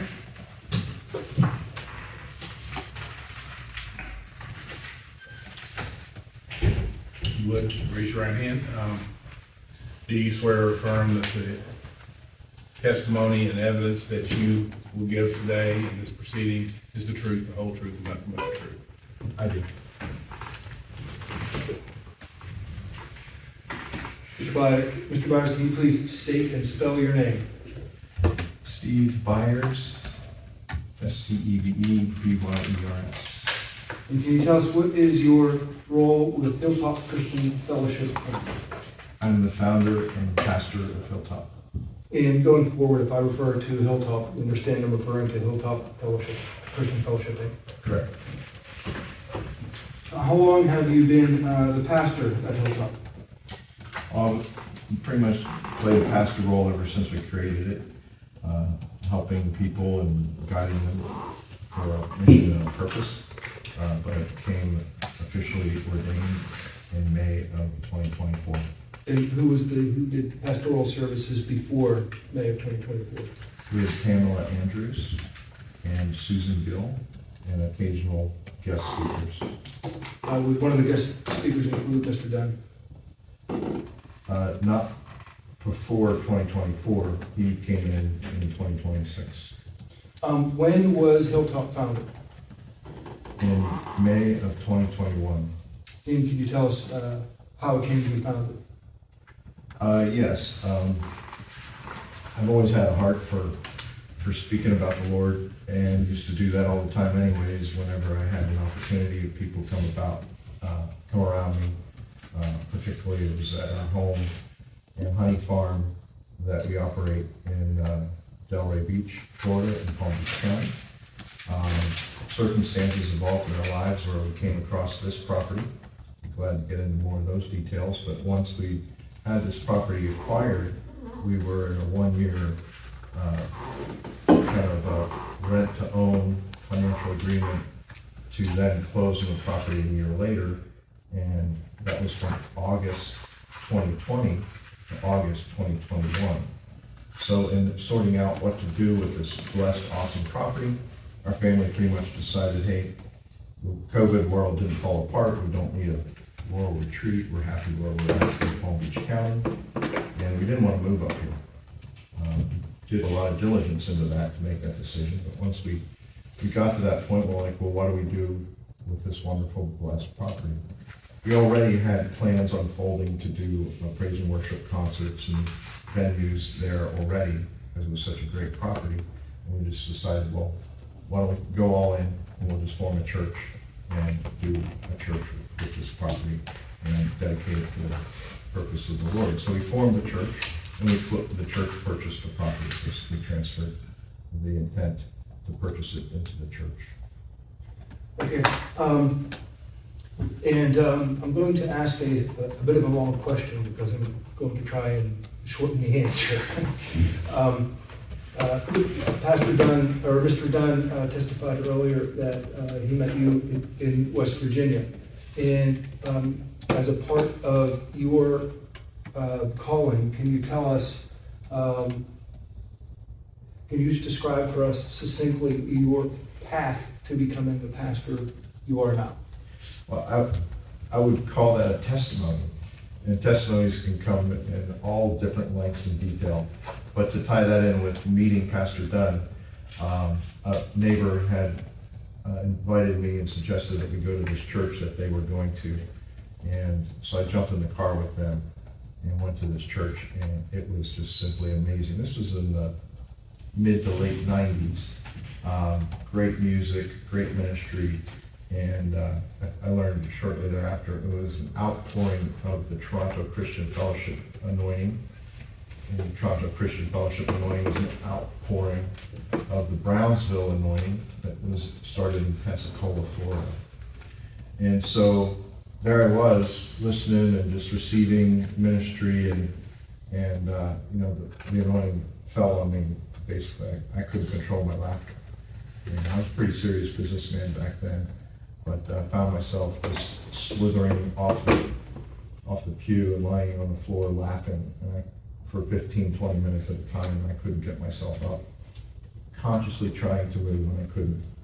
And that would happen time and time again, for 6 months And I'd be going there Friday, Saturday, or Friday night, Sunday morning, Sunday evening with this. Now that anointing carried forward all my life into just being joyous about talking about the Lord and wanting to do something for Him. And God got me to a point that culminates here. First, we got into financial capabilities that I never thought would exist. And I just, this was congruent with that vision. Okay, is it your belief that you were led to Hilltop by God? Oh yeah, there's great stories behind that. Okay, we don't need to get into all of those. What do you understand Hilltop's calling to be? Or am I asking that right? Is it your calling vis-a-vis Hilltop? What do you understand Hilltop's vision to be? Well, the vision that's manifesting in Hilltop is to reach people for the Lord, to encourage them, to build them up, and help expand the kingdom. Now, I had Mr. Dunn read into the records the corporate purpose of Hilltop, the corporate purpose of Hilltop. I'm going to ask you to turn to Exhibit FF and tell us explain to us what Hilltop's vision is and how that fits into the purpose. FF, okay. And first of all, tell us what FF is. Well, when we first formed Hilltop Christian Fellowship, I thought the words Hilltop Christian Fellowship were too long for a domain name, so I created a domain name called Hilltop Vision to cast the vision of what we wanted Hilltop to do and become. And that's what this exhibit is. It's a printout of that Hilltop Vision document. Okay. What portion would you like me to review? Well, I'd like you first to explain, we have 2024, 2023, and 2022 on this vision. Can you tell us when the 2022 section was written? That was written in 2022. And has that section been changed or updated since 2022? No, I haven't changed that. When that came to 2023, we added information in the 2023 paragraph. When it came to January of 2024, we added information in the 2024 paragraph. And then about mid-2023, I would say, is when I said, well, who cares how long the domain name is? We'll create a new domain as well. And we have an additional website called hilltopchristianfellowship.org. Okay. But as far as the vision, the guiding principles of Hilltop, has the vision changed much from 2022? No, it's been very consistent, maybe a little more elaborate or clear as the years go by. I'm going to ask you to start reading into the records the 2022 vision.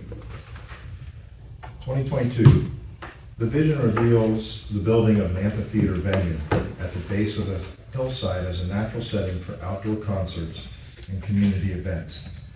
The hillside will be set up with audio-visual systems and support systems for events, from Christian movie nights to all-out Christian festivals. The property has space allocated for camping and RV parking, event purpose facilities for multi-day festivals, community and revival events. Our vision is to be God-centered, whether for a fellowship church service or a nationwide attraction with internationally known speakers. We can start. So is it fair to say that RVs were envisioned as a part of the ministry of this church from its inception? Certainly. And have they been used that way? Yes. We're going to get to the RVs in more detail in a little bit, but is there a scriptural or doctrinal basis that you rely on for receiving people onto the land and giving them a place to stay? Yes. And can you tell us what that is, please? I'm not asking for specific verses, but just the concepts behind them. Well, there was an exhibit that may have spelled it out, but in general, it's to house strangers, people that need a home or a place to recover. I'm going to ask you to refer to, you can refer to Exhibit K, I think that's what you're referring to. Okay, yes, K is, talks about our retreat and hospitality ministry, and Hilltop Christian Fellowship believes that extending hospitality to strangers is a biblical mandate and is an essential expression of our Christian ministry. And throughout Scripture, God repeatedly commands his people to welcome, care for, and provide for those who are traveling in need, displaced, seeking refuge, or otherwise outside their immediate community. Jesus taught that acts of hospitality and compassion are offered to others and received by him personally, declaring, "I was a stranger, and you took me in." Matthew 25:35. The Apostle Paul instructed the believers to be given to hospitality, Romans 12:13, and to practice hospitality, Romans 12:13, 1 Peter 4:9. Paul, the writer of Hebrews, reminds Christians, don't forget to entertain strangers, for by doing so, some have unwittingly entertained angels. Hebrews 13:2. Consistent with these biblical principles, Hilltop Christian Fellowship provides accommodations, fellowship, pastoral care, retreat opportunities, and practical assistance to guests, volunteers, ministry participants, and those seeking spiritual renewal. The church views such hospitality not as a commercial enterprise, but as the core component of its religious mission, outreach, discipleship, charitable service, and obedience to the teachings of the Scriptures. And is it your, pardon me, I'll withdraw that question. We'll talk more about the RVs and how that fits in later. But for now, can you tell us, please, can you describe the congregation that meets at Hilltop? Who makes it up? How many people are there? The congregation is made up by sometimes people coming far from out of town. We've got several locals that join us, and we've got people that come in from the RV park. We've had people there as far away as Oman. I'm sorry, as far away as where? Oman. And where is that? Oh, the country, Oman. Country, Oman. Gotcha. Has the congregation or the services provided by Hilltop, has that changed over the 4 years that it's been in operation? What was the first part of the I would just like question? you to walk us through the services and the congregation that participates at Hilltop. Yeah, we've really, it was formed in May of 2021. By the end of 2021, we had special retreats and services planned, and we brought in the pews and we set up the chapel. In January of 2022, we started with a blowout Christian fellowship where we had people from all over the country. We had over 85 people present, and they really helped us tweak things in the chapel area for big groups. And then from that point forward, that week, we started our weekly Sunday services. And we grew from quickly to 15, 20, between 20 and 30 people every week throughout 2022. We had an annual celebration, first annual celebration of our anniversary in January of 2023. We brought in a guest speaker from the other side of Tallahassee, and we did a big kind of all-day blowout there. And that was my first meeting with a preacher who wanted to do Cowboy Church. I had already had a vision from Cowboy Church that started way back in 2021, so this was congruent with expanding. And then in that year of 2023, we expanded it, and I believe our Easter service had 75 people there in Easter of 2023. And we were talking about doing, and that Cowboy Church was complementary to the house church. We had two churches doing services simultaneously. You could pick which one you wanted to see. They both started at 10:30. One was down in the barn, one was up at the house. And when we brought them together for Easter, we had over 75 people together. That was one service for Easter. Did people attend these events? Did any of them come in RVs? Yes, especially once the Cowboy Church got started and we started growing in those kind of numbers. I had people coming from South Florida in their motorhomes, and they would stay. I originally visited the property in a motorhome that had an RV hookup, and we plugged in and stayed for a couple of days when we first made the commitment to purchase So then people are coming with a full Class A and a full set of trailer vehicles and horses and horse trailers are all coming for this cowboy church. And that's when the vision said, hey, let's expand and for greater accommodations. We even had the concept that we could do Saturday weekend rodeos, and then we'd be attracting people who don't normally go to church, but then on Sunday morning they'd be present because the rodeo activities the night before and the afternoon after on Sunday, and they could attend and we could minister to them, share them. So, you just testified a minute ago, when you came to the property, you came with an RV. Yes, And was that the first time you were on the property? yes. And how many RV hookups were there at that time? There's about 2 that you could do, one that would accommodate our big RV. And when did you decide, well, did you decide to expand the RV hookups? Yes, I did decide to expand that. And when did, can you tell us when you did that and why? I did that in mid-2023 and expanded it to, originally it was a concept to expand it for more accommodations for the cowboy church people that would be coming, and horse people that would bring the horse trailers, and a lot of those horse trailers are integrated with sleeping accommodations in the trailer. And a complicated series of events went around and swirled with regards to cowboy church and things shifting and changing. But I really had a really deep conviction to build the RV accommodations. No. I mean, like Noah said, like God said to Noah, build the ark, God said to me, build the RVs.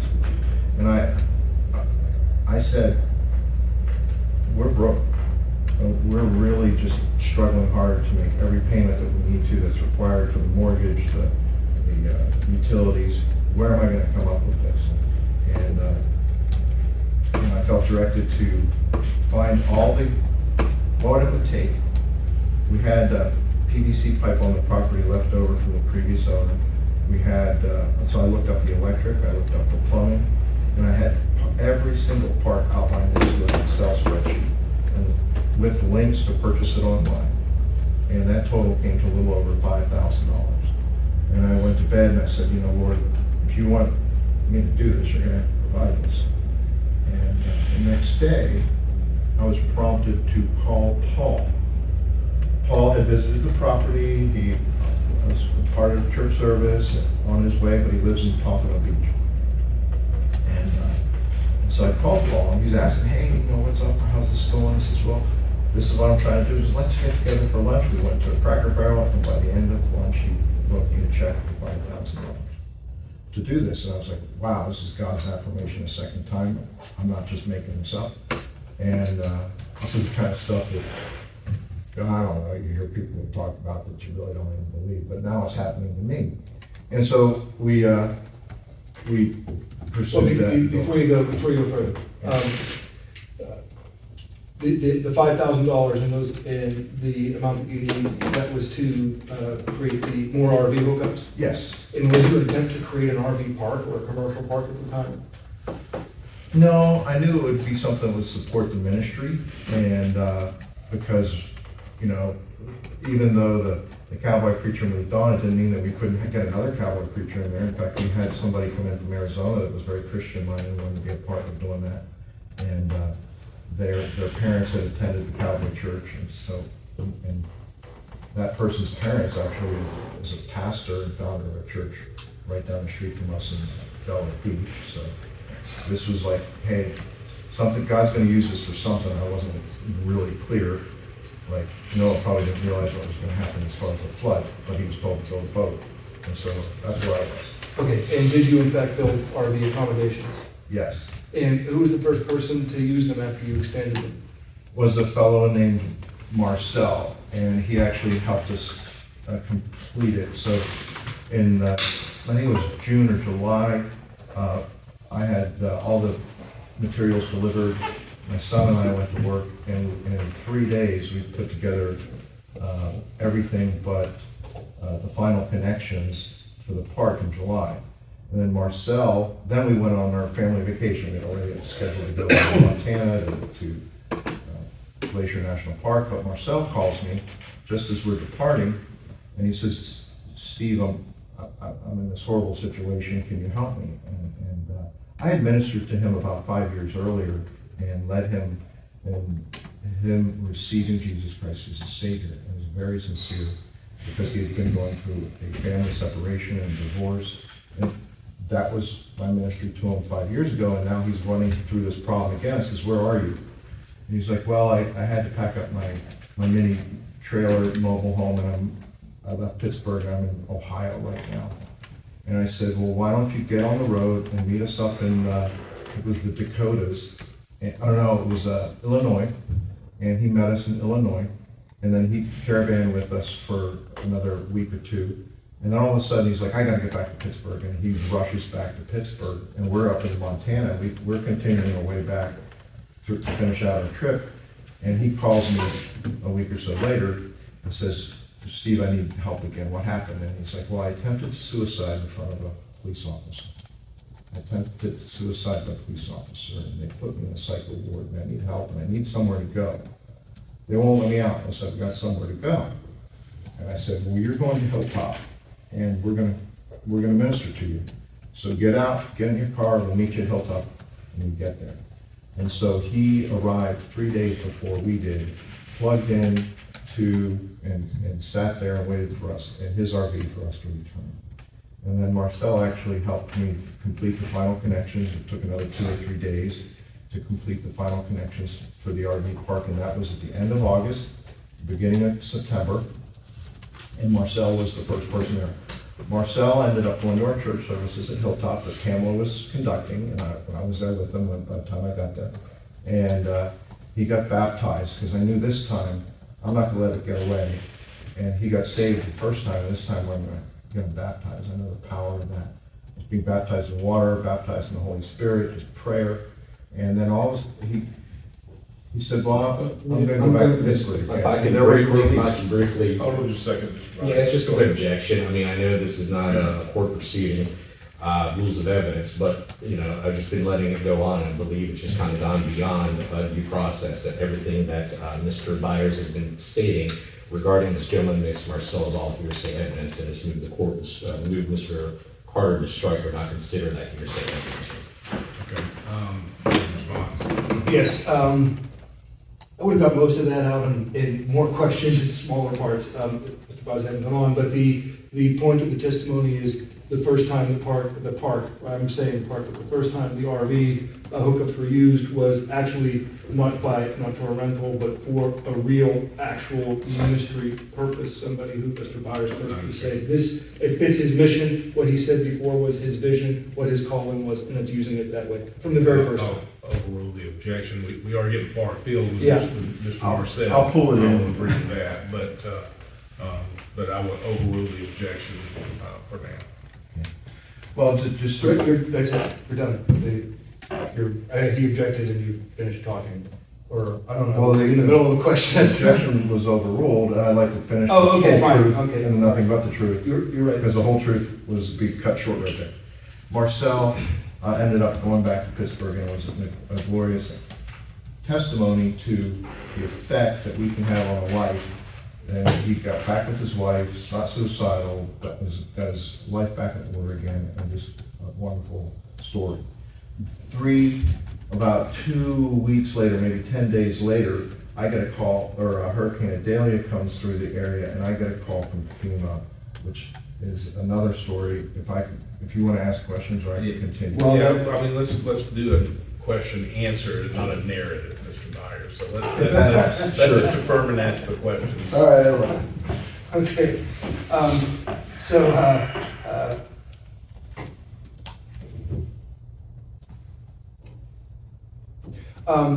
did this experience with Marcel have an effect on your conviction as to how you were going to use your ministry? Yes, and I just felt like, due to my obedience, God showed me mercy.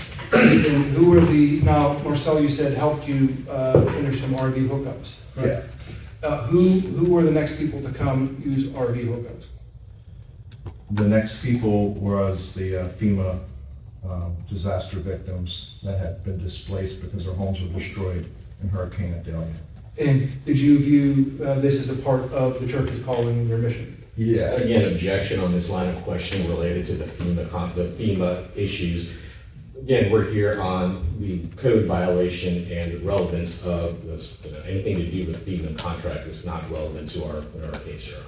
Now, Mr. Carter, this has nothing to do with the FEMA contract itself, but rather the use of the property to house disaster victims as a part of the church's ministry and its calling. Which wasn't part of our allegations in terms of the conduct that is in violation of the code that we're here for. But it is squarely within our defense as an institutional use as a part of the I'll disaster. avoid the objection, go ahead.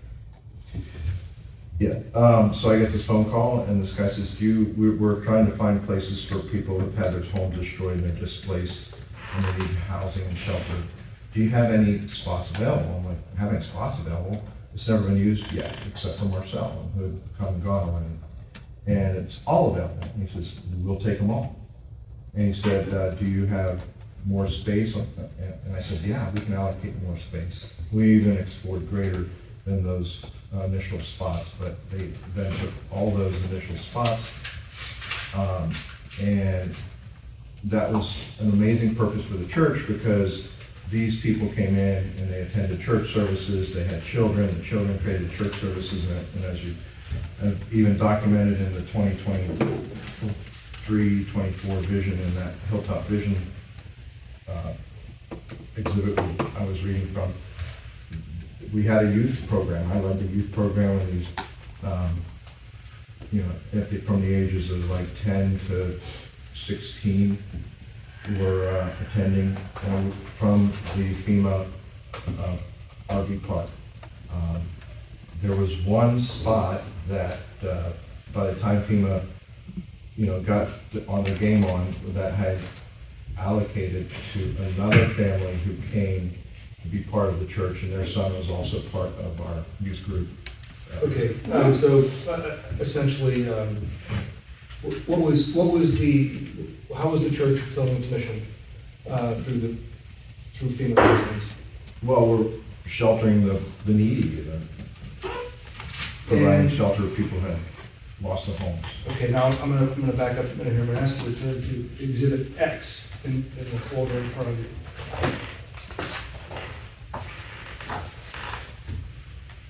And do you recognize this document? Yes. And can you tell us what this is, please? When I felt the call to expand the RV accommodations for the Cowboy Church, I called the power company and I said, hey, can you validate that we've got enough power to do this kind of stuff? And the power company said, you need a permit. I said, well, what kind of permit do you need? They said, go to the county. And so I went to the county, I talked to Shannon Meddy, I talked to Chris Sutton. It was not just me, it was me and the other two pastors. And they basically said, well, we don't like to dish out permits, we just wait until a neighbor complains. And this letter was one thing that she directed, well, just put together your intentions in a letter and we'll look at it and give you guidance from that. So when you say she, who are you referring to? That would be Shannon Meddy. Okay, and I know that this letter is directed to the town of Monticello Building Department permitting. Did this in fact make it to the county? Yeah, that to me, that was, I just didn't understand what the difference was or the official names. But it was in the town, as the building department for the county. Okay, and how do you know this got to the county?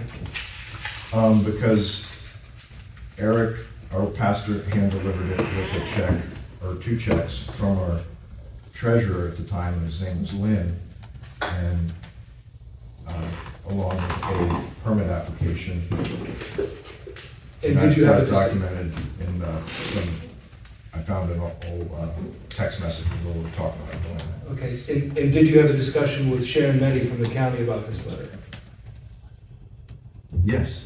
And earlier, when you were in your narrative answer, when you talked about, you asked Sharon Meddy about a permit, is that the discussion you were referring to? Yes. Okay. And the date of this letter is, can you tell, reading of the record what the date is, please? March 31st, 2023. And the complaint that initiated this hearing from Mr. Riley, do you know when the date of that complaint? Yes, And what month and year was that? that was in November of 2024. So, if I'm doing my math correctly, this letter was submitted to the county some 20 months before they received the first complaint from Mr. Riley. Correct. And does this letter describe Sunday church services at Hilltop? Yes, And does the letter describe that you're asking for electrical hookups on the property? yes, And did you testify, I believe you testified earlier, I just want to clarify, you were doing this for the Cowboy Church? yes. And what were you expecting the Cowboy Church to bring that you need the hookups for? Horse trailers, RVs, and people who would stay for rodeos or want to come and visit the church. Now, when you submitted this to the county, did anybody come back and tell you that you needed a different land use designation or a zoning application of any sort? Not for another couple of years. Well, in response to this letter, did the county tell you you needed to do anything vis-a-vis zoning or land use ordinances? And did you proceed with the electrical hookups and the RV hookups? Yes, Mr. Byers, you were here and present at the June 17 first stage of these proceedings. yes, And do you remember the county calling some witnesses to the stand, Mr. Ed Gibbs and Mr. Kevin Holler? yes, And do you recall their testimony that, or at least Mr. Gibbs' testimony, that organized church services didn't begin until after RVers such as himself were living on the property? yes. And was that accurate, what he described? Well, yeah, we had been hit by Hurricane Milton and Helene, and I think there was another one not too long prior to that, and the trees had blocked the road, and we'd gotten to a point where we put services on hold until we got the church recovered from that hurricane. So was this in fact a break in services for hurricane relief? Yes, And had you in fact already had an operating and thriving church before that? yes,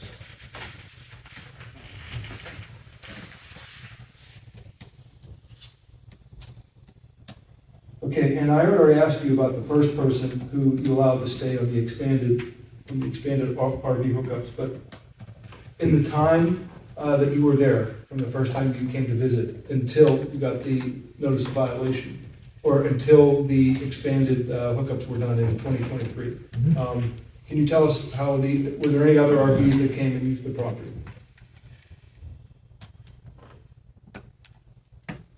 Yeah, we had people coming for Cowboy Church, and they pulled in their horse trailers, their horses got out, they'd ride around the property. Another guy was in a big Class A, and he had ATVs, and so he had a trailer with all the ATVs in it, and he would ride around the property.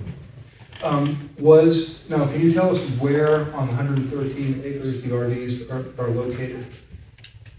They're near the loop that accesses the barn and a shop and equipment area for to keep our mowers and equipment. Can you see any of those RVs from the road, from Asheville Highway? No, Are there any signs on the road that says there's an RV park? no, Is there any indication from Asheville Highway that there is an RV park or RV hookups on your land? no, But yet, from your testimony, was there in fact RVs on the property the entire time? Not every day, but for services, Cowboy Church, etc. Can you, using those hookups for services? yes, And for Cowboy Church specifically? yes, And for any other church services? yes. Now, are you able to succinctly give us a short summary of how the RVers, or how RVs used that property between 2021 and 2023?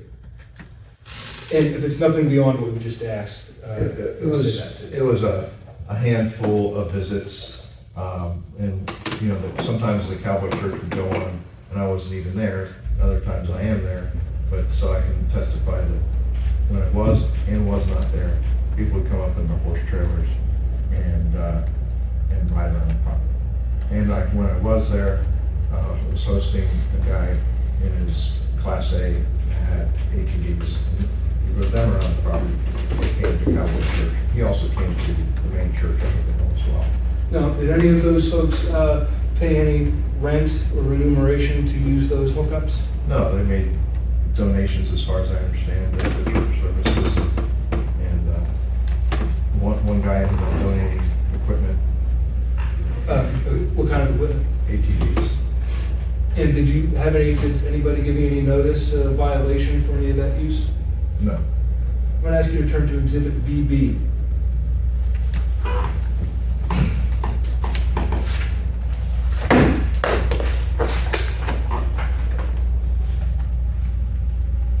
Are you there? Yes. Okay, can you tell us what this is? This is the gate entrance to the property. And who took this photo? I did. And is this what you see from the road? Yes. And can you tell us what the sign says in the middle of the gate? This is Hilltop Christian Fellowship. In small letters, you probably can't read it, but I know what it says. It says Church and Event Center. Okay. And beyond the fence, underneath the circle, is a little rectangular sign. Can you tell us what that says? That also has Hilltop Christian Fellowship logo with worship entrance and an arrow pointing up the road. And where's the arrow pointing to? To the left, up into the house, there's several signs that get people to the house. I'm sorry, we still have BB. BB. Okay. Are there any signs on the street or at the entrance or anywhere on the property directing people to RV hookups? No, Are there any signs that advertise RV sites for rent? no, Are there any signs that say register here? no, Or is there any booth or someplace that's manned for RVs to come in off the road and hook up? no, In fact, is this gate locked? yes. Is the gate ever not locked? If someone leaves it open accidentally, or we unlock it for church services on Sunday morning. And if we have a fellowship service on a Saturday night or worship time, we're open to the public, then we prop the gate open. So can you tell us why, we've had some testimony, we asked to summarize why we have RVs at the Hilltop property at all? They're a way for us to exercise our outreach, and to minister to people, and to support our ministry. Some people are just excited to support the ministry because they know that we're helping out people that need restored or in a hard way. And would Mr. Golden, who testified on June 17, fall into that category? Well, he falls into the category of wanting to support the church and its mission, and he's not necessarily in a hard way, but he also feels like he's being ministered to in the sense that it's a safe place for his family. The hurricane relief work that Hilltop did, do you consider that a part of your ministry? Definitely. Are you able to do that now? The use the park for Hurricane relief? hurricane relief. Well, if there's a hurricane, we're available for it, that's for sure. Could Hilltop, as you understand your ministry, could it continue to minister to people without having the RVs on its site? It would extremely weaken our ministry because we've basically are largely centered around what God has developed there. And we would leave a lot of people hanging off the edge of the cliff if they had to leave. Who maintains how many acres, okay, now let me ask you this, how many parcels make up the Hilltop project?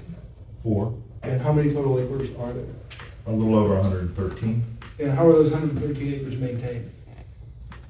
They're maintained by volunteers. Do some of those volunteers stay in the RVs? They do. Was Mr. Haller one of those people who testified at the June 17th hearing? Yes. Did he pay you any rent? No.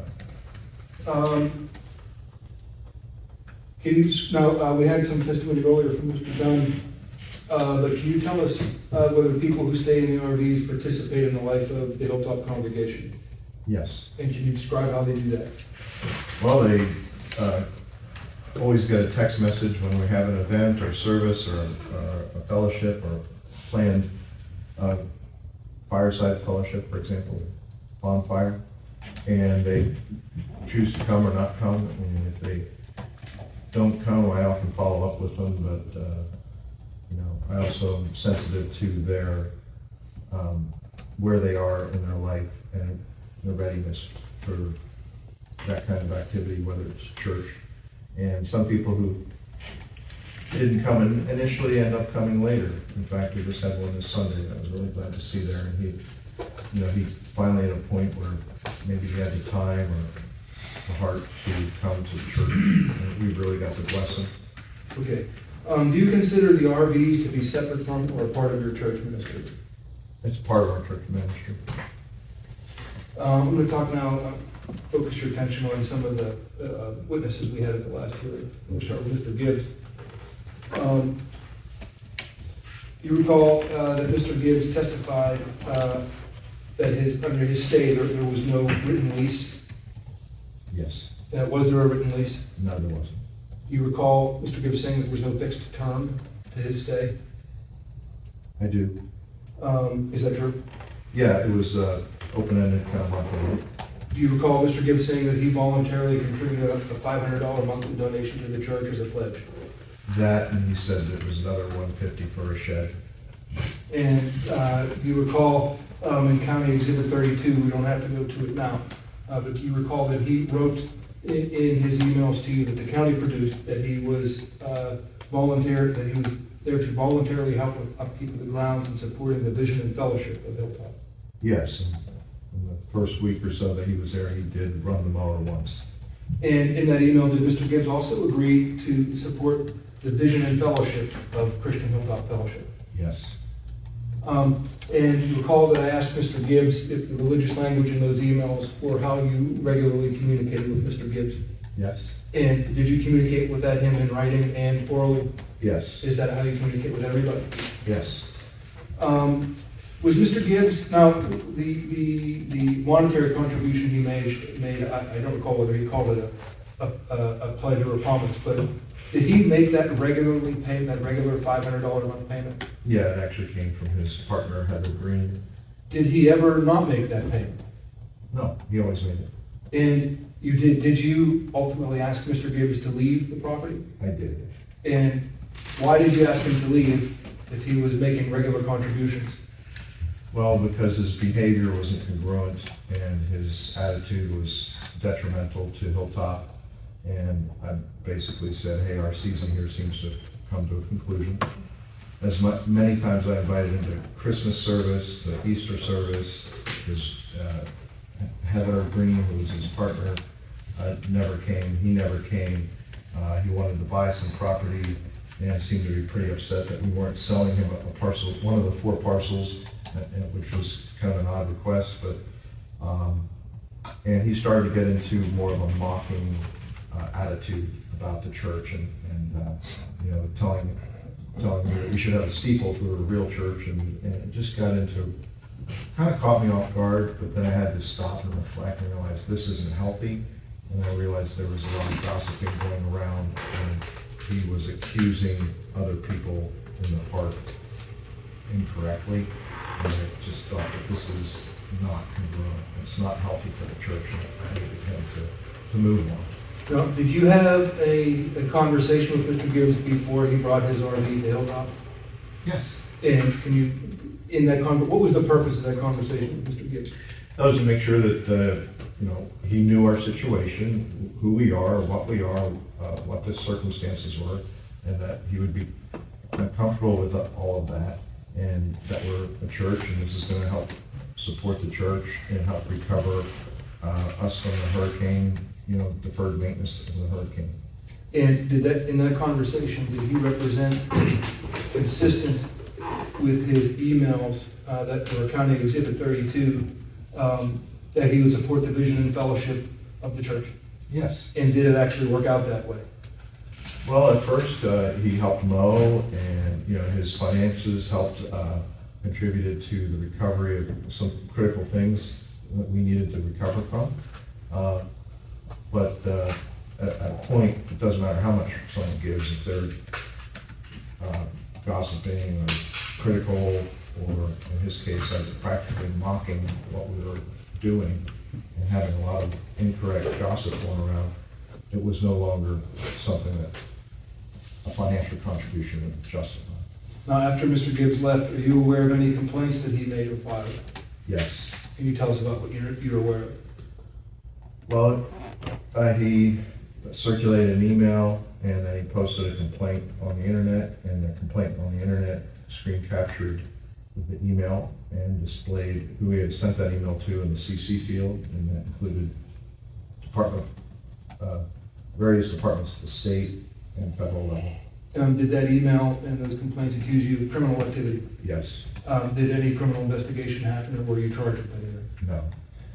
Do you recall Mr. Gibbs testifying here on June 17 that he reported Hilltop to Child Protective Services because children were not going to school? I do. Were there children at Hilltop who were not going to school?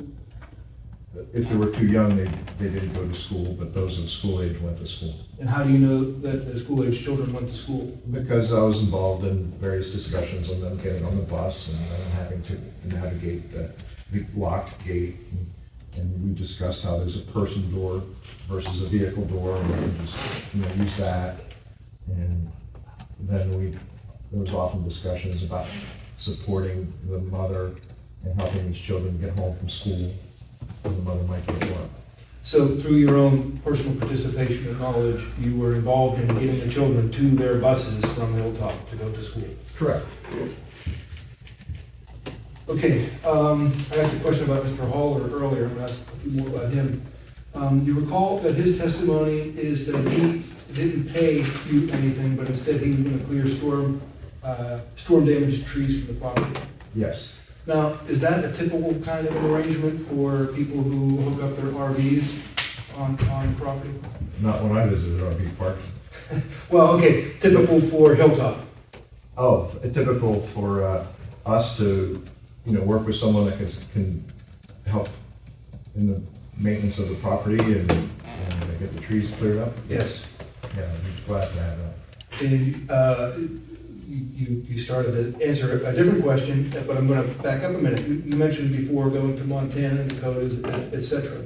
Are you an RVer yourself? I am. And do you stay at RV parks across the country? I have. Are you aware of any other RV park that you've ever stayed at that would allow people to trade work for lot fees? Not that I know of. Back to Mr. Haller. He had, his testimony was that you prayed with him personally, and that he attended some Bible study and viewings of The Chosen a number of times. Is that accurate? Yes, that's true. Was he a participating member of the congregation? Yeah, he did come around several times. And did you have any particular hopes for Mr. Haller as a member of the congregation? Yes. Objection, relevance. I will withdraw the question. Okay. When Mr. Haller testified on the 17th, he raised some concerns about horses on the property. Can you tell us what the actual history of the horses were and how they were cared for? Yeah, we've had horses ever since the first took possession of the property, and we had various people caring for the horses. And they weren't necessarily Kevin. I think one time I asked Kevin to meet the farrier there, and the farrier would take care of the horses. And I talked with the farrier about the horses' health and how we care for them. We had pastors come and check on them. I had other people that lived there that checked on them. Were the horses neglected? No. And were they actually cared for? Yes. Now, Mr. Byers, Mr. Wayne Hoy was not called to testify, but some of the other witnesses testified about Mr. Hoy at the last hearing. Do you recall that, or at the first stage of this hearing? I recall. Can you tell us what the arrangement was with Mr. Hoy for staying at the RV park, if you recall? Yeah, Mr. Hoy, I had met him personally at one of our campfire fellowships, and he wanted to come and be a part of the group there, and so he came and he agreed to donate the same that a few of the other people were, which was $650 a month as a pledge, and then he approached me via text message a few months later saying that he needed internet and he needed Starlink cost him so much, and it was $150 a month for Starlink, and that he would have to adjust his pledge down to $500 a month so he could afford his first-class internet connection. And do you agree to that? Yeah, I suggested that that would be fine, maybe he could contribute in other ways by helping mow or do something like that, and he agreed. And again, in your many stays in RV parks across the country, are you aware of any commercial RV park that allows to negotiate a lower lot fee based on somebody's circumstances or services? I'm not aware of any, particularly somebody who's demanding like first-class internet instead. I'm gonna ask you to turn to Exhibit H.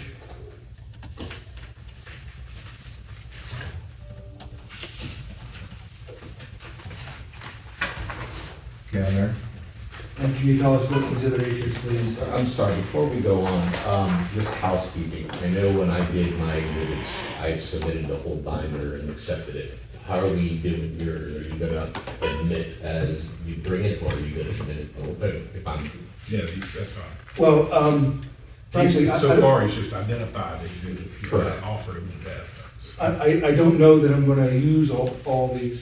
Frankly, I prepared these for a number of witnesses, so my intent would be at the end to move to admit all the exhibits that were referenced, and unfortunately, I haven't been keeping a list of which ones they are, but we do have a record. So for example, I would anticipate if I didn't use an exhibit, you would object to an exhibit. Fair enough. I didn't mean to, but before we kind of kept going down this road, I wanted to know kind of how you were gonna proceed with these. I just intend to move for the admission of all the exhibits that were referenced. Fair enough. Ms. House, can we take a break soon? I can answer a few more questions. Maybe use the restroom. Are you at a breaking point? or you- Well, let's just answer this question, and then we can take a breaking point. I think I asked you to turn to Exhibit H, and did I already ask you to identify what it was? You just said turn to exhibit H. Okay, then we can take a break. I thought I'd started to ask a question. You started, but we had an objection or housekeeping.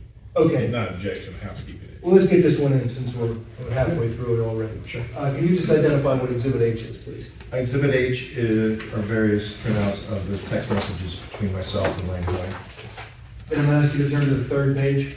Well, actually, you know what, I think the most efficient way to do it is, can you just breeze through this conversation with Mr. Hoy and tell us what you're doing? Okay, so the first one is probably my first exchange of contact information with him, and that was October 12, 2025. And then we have Thanksgiving, inviting him out to a Thanksgiving, well, actually, it's just a Thanksgiving blessing to him. Citing. Okay, now, before you leave that Thanksgiving blessing, is that something that you typically do with all the people who are staying in RVs Yeah, and other members of the Hilltop congregation? yeah, just as a pastoral role of a church that they're a part of, that they're gonna get encouraging messages about from the Bible quotes. And did you do this for everybody who stayed at the RV park? Or the Yes, RV accommodations? yes. Okay, continue. He comes back, December 13th, asks, is the Wi-Fi working like he was expecting us to have Wi-Fi available for him, which I explained that we don't in our initial conversations, but if we could, I would, so no Wi-Fi yet. And when do you, And is this when he asked for the reduction in his, or when he decided to reduce his pledge? yeah, and he wrote here, I'll read it, when do we think it will be up and going? It's $150 a month for Starlink. I may have to adjust my donation to the church a little to stay living there. Work requires use of the internet. And, you know, I said I understood, and then I think our next messages were inviting him out to a Christmas and then also a New Year's celebration. And again, are these messages that you would send to everybody who's staying in an RV accommodation? Yes, it was really pretty awesome because of the support that we got financially from all the RVers from October, you know, like whenever it was maybe August, September, October, we had the ability to put together and restart these services. And in December, we restarted with praise and worship services before Christmas, praise and worship on Christmas, praise and worship on the New Year, and we've been going nonstop since then because of the financial support that these RVers afforded to pay the church expenses. And just to go through the rest of these, the next page is an invitation for a singing and a message. And the next one is another invitation for live worship, music, and a Sunday morning message, etc. And the next one is a report on Hilltop's Christian retreat weekend, and an invitation for another weekend worship services. And lastly, another text, or second to last, another text referencing a guest leading worship services.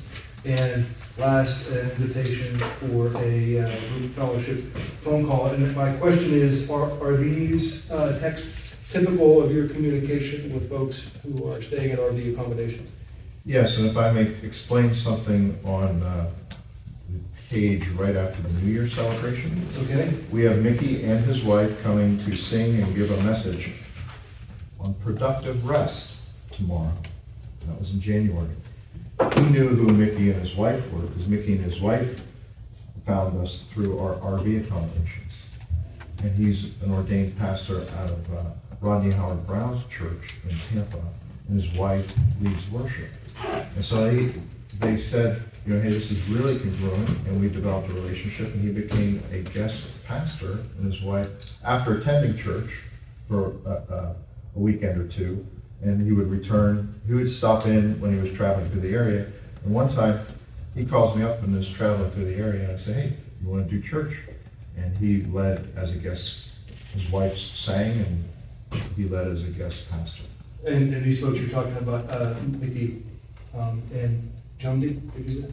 No, that was Or Mickey and his wife? Okay. Mickey and his wife, and the other message is Gary and Joandy. Gary and Joandy. Well, traveled I'm just talking about Mickey and his wife. They took part in the RV hookups, Yes. and they became actual. Yeah, he had a beautiful Airstream trailer, and they attended church, and then actually I gave them a pulpit for a Sunday to bless us with the church service. Mr. Carter, at this time, I'm ready to take a break. Okay. I'm ready for a break. Right. It's not time for crossing. You still have more. Yes. All right, so it's 12:35. Are you ready for a break, or are you ready for a lunch break? I'm open. I think Mr. Byers asked for a bathroom break. Right. About how much longer is that here, maybe? I'm more than halfway through. In terms of minutes, are you gonna go on for like another 30 minutes, an hour, or what are you doing? I'd say more than 30, less than an hour. If it's all the same, I guess we just finish up with his direct and then after, well, we can take a short break now, let him finish with direct. his direct, and then go to lunch. Correct. Okay, That's all all right. right. Sounds good. That's what I suggested. Yep. Yeah, take us off the record. Off the record.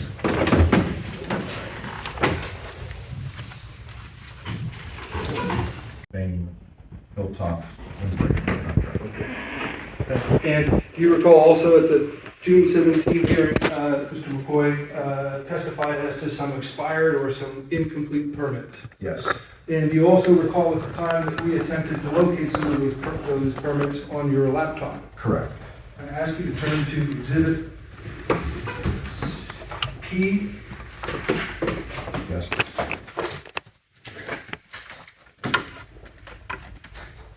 And Mr. Byers, for the sake of brevity, I ask you to identify and walk us through exhibits P, Q, and R. And first of all, are these the permits that you were looking for at the June 17 hearing? Yes. Okay. Now, can you just identify what these are by exhibit? Okay. P is Hilltop Christian Fellowship, is received from HTCF, which is Hilltop Christian Fellowship, $60, and this is a limited use sampling basically to the Jefferson County Health Department. And then the application, and then the third page is a second payment, an application for the Health Department requirements. When we first got the RVers that needed disaster assistance through FEMA. Q is an email from Linda McDonald, who is the Florida Health health.gov contact for me. And I here, this is even copying Lisa McCoy and some other people in the health department, and she's attaching the health department final approvals that Hilltop received with regards to our permitting with the state permitting for the on-site sewage. And the next second page shows that it is approved, and when it was approved. Construction was approved in February. The final was approved in March. Can you just identify for the record where those approvals are on this slide? Sorry, bottom of the page, the last inch or two is where it says approved in the square box. And then the dates are to the right-hand corner, right-hand bottom corner.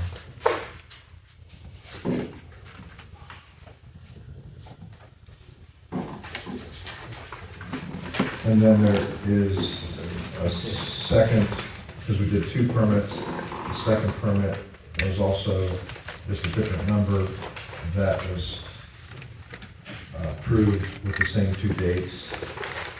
And so when people are saying you're not permitted, I'm like, what are you talking about? We got the permits.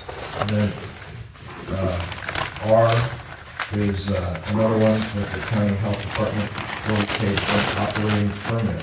Again, now that Hilltop Christian Fellowship Inc. is spelled out at the top, we paid $100, and it's a MHP, I don't know what that is, operating permit, $100. So again, we're paying for permits, and then I got a receipt on the back for that payment.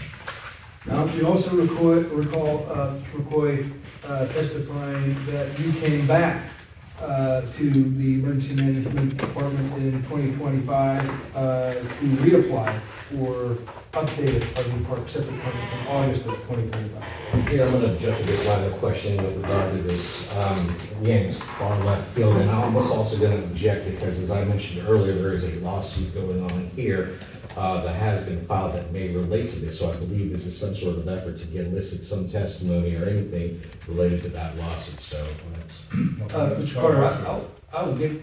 What lawsuit are you talking about? There's been a lawsuit filed by Hilltop against the Jefferson County and several others, including Mr. McCoy.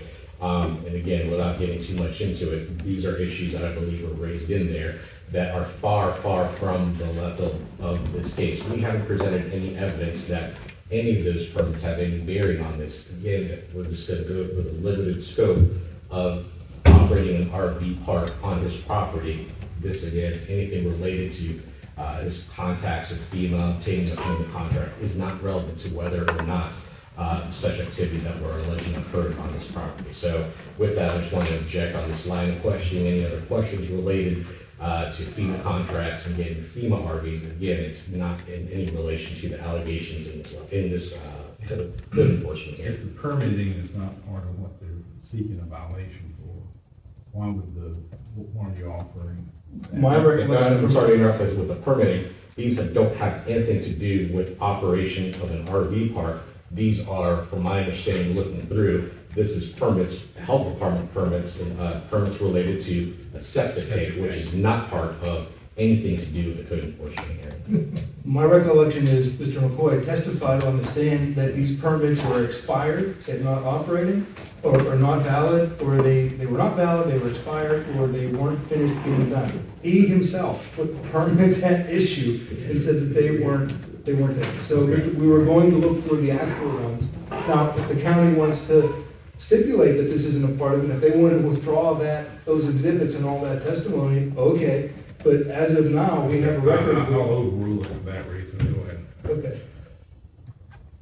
I forgot what the question Well, I was. think Back in August of 25. Oh, yes, Continue yes. describing these exhibits. Well, Well, no, wait a minute. The question was, and this is also based on Mr. McCoy's testimony, he testified that you came back and reapplied. Did you reapply for permits in 2025?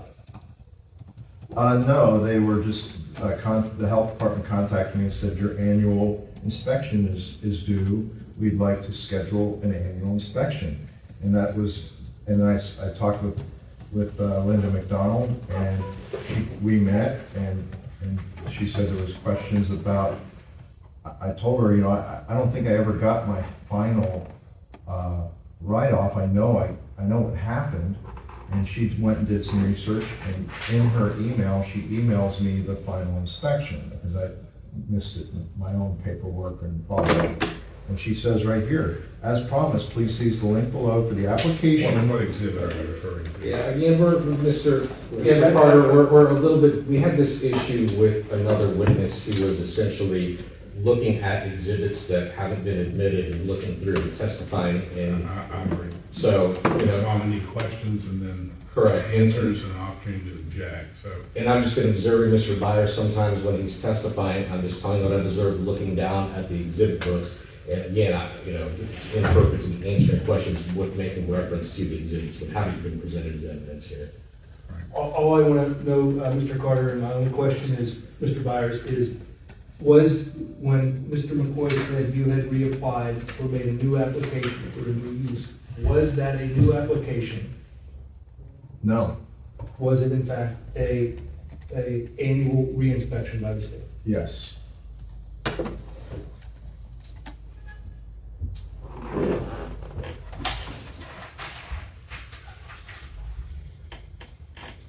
Okay, and continuing on the investigation issue, did you personally or did Hilltop ever receive any requests from the county for any financial records, books, documentations, or records of how contributions were used? No, Did you have any oral requests for any of that information? no, Okay, the county's exhibit, or the county's witness, Mr. Riley, do you recall Mr. Riley testifying? yes. Do you recall Mr. Riley testifying about? Again, Mr. Carter, Mr. Byers is on the stand flipping through the exhibit, so I'm just, in the matter of just testifying. I'll just take Byers, that. I mean, I will tell you that, witnesses are to testify about their personal knowledge once foundation has been established. Reading an exhibit to testify from it's not proper, credible, competent evidence, okay? And your lawyer knows that, and he can direct you to whatever would be competent evidence that you would testify from if you can establish, admissibility. But Mr. Ignacio is correct. You can't just start reading documents into the record. Okay. So go ahead, Mr. Furman, and ask whatever question. Sure. And for the record, I'm asking about a recollection of Mr. Riley's testimony. There's nothing in any of those exhibit books. I don't know if you're flipping through them. Okay. Well, I can't see what he was looking at. I can't either, but there's no excerpt, testimony excerpt.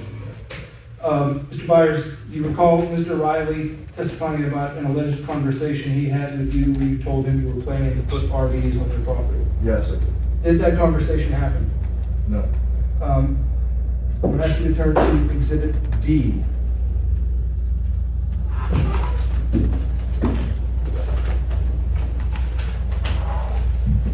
yes.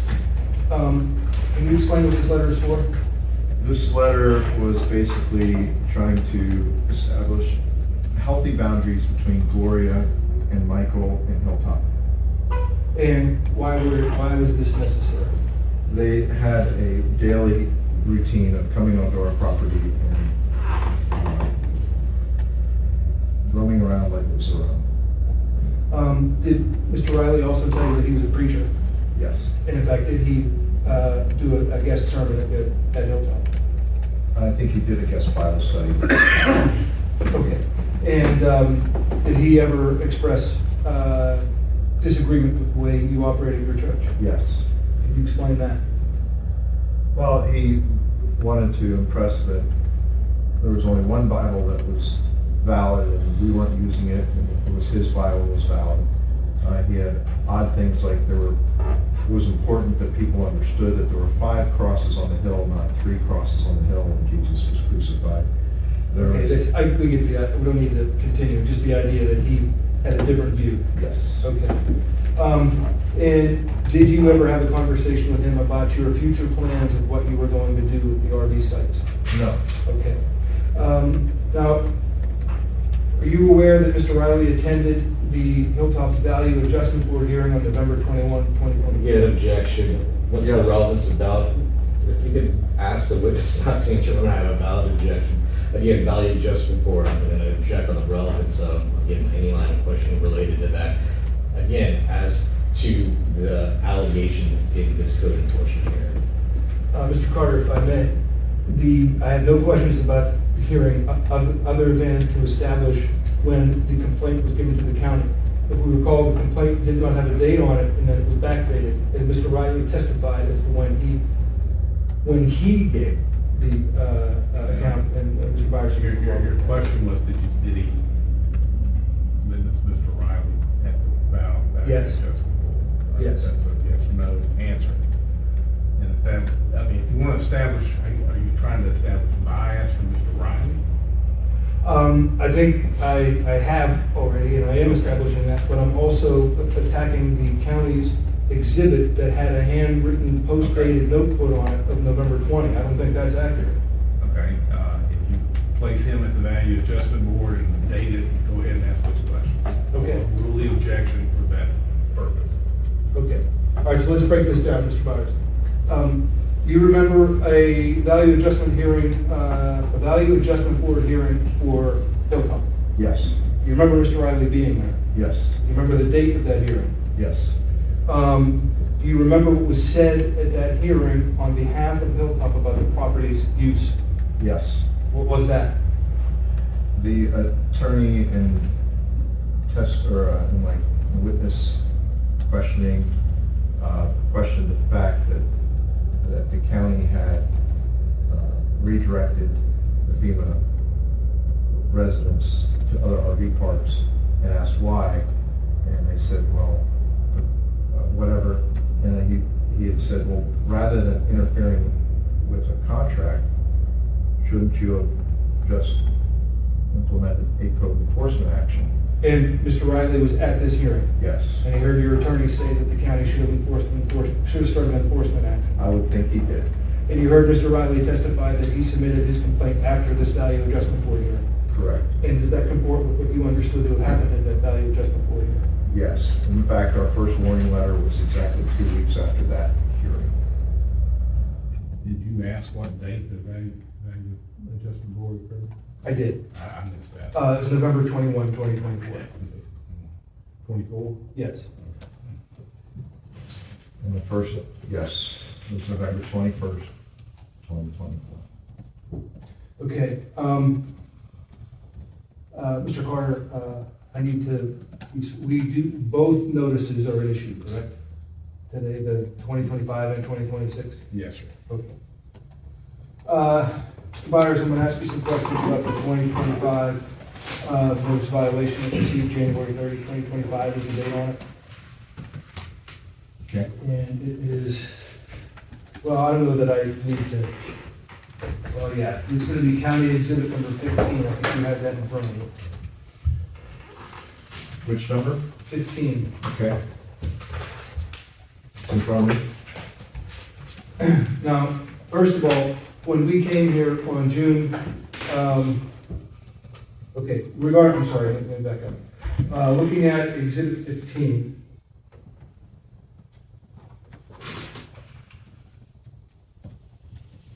I'll ask you to turn to the second page.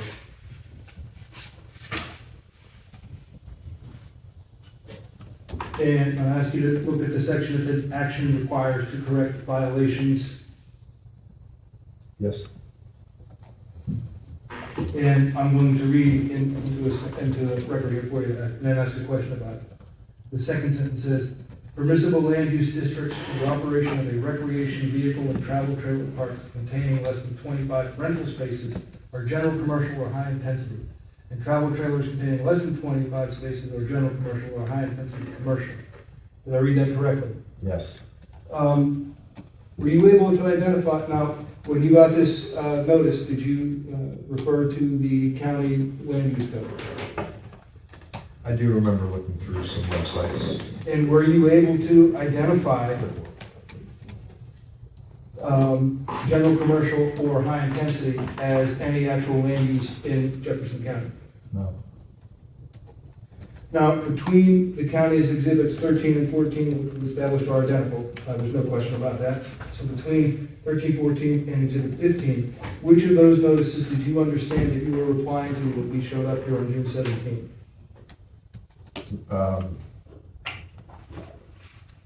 Exhibit 15.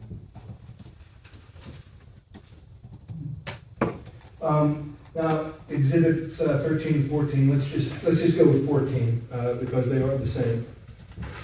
Did you receive this notice of violation as exhibit 14? Yes. Did you ever receive any written notification that exhibit 15 was being reasserted or being re-alleged? No. In exhibit 14, is there any reference to or incorporation of a notice of violation dated January 30, 2025? No. It just was a whole reformatted new document.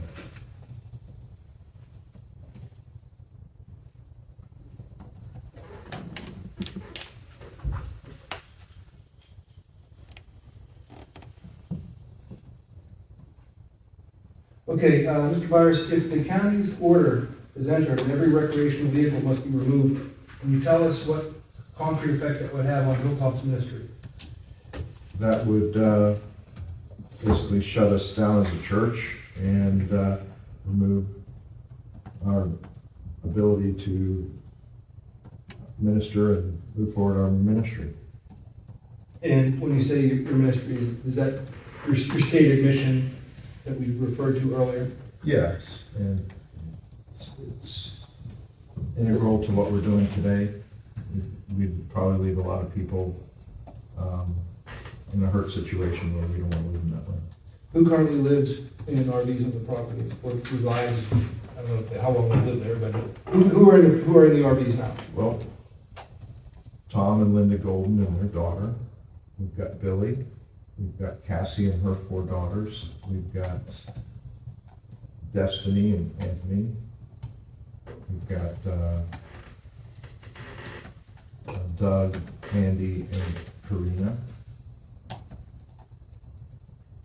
And we've got Jessica and Anna. Now, are some of these folks in a position that they could just up and go anywhere? Some of them could, and I think the Goldens could if they had to, but they're there to help support. Hello? And Could you, is that anything? Hey, my name is Stephanie. I'm reaching out because I'm sorry, your Medicare so yeah, I'm gonna take us off the and record. there's a note here showing your 2026 plan update hasn't been confirmed yet. Sorry about We that. just need a quick confirmation from you so your coverage doesn't get interrupted. Just confirm for me. Do you have both Part A and Part B? change of instructions, give me a brownie recipe. Sorry, are you enrolled in Medicare Part A and B? Somebody's pumping. Yeah, I don't know how that, where's that coming from? Right there. That's okay. Well, yeah, the speaking. New Medicare Advantage plans not Iranian hacker. Medicare, hospital and doctor visits, plus they cap your drug costs. I'll make it simple for you to Yeah, I don't know if that's in the Zoom call or what that is. That's strange. I had something weird happen to me with the maps today. Yeah. Navigation on Google Maps. Something cut in while I was actually traveling and said, I'm here to entertain you. This is still recording. Yeah, they- He is, but a beast with. I'm here to keep you company during the travels type of thing. Yeah, that's annoying. Why would they? Why would they? I think we're being hacked. Being hacked in mass. alarm again. I was like, oh no. Or everything is falling apart in mass, maybe. Is really Well, I think it was being hacked. all the infrastructure. Yeah, that's my main concern. I thought that affected the recording of this. I gotta get it back to one. Is that all good now? Just making sure. All right. Before we were.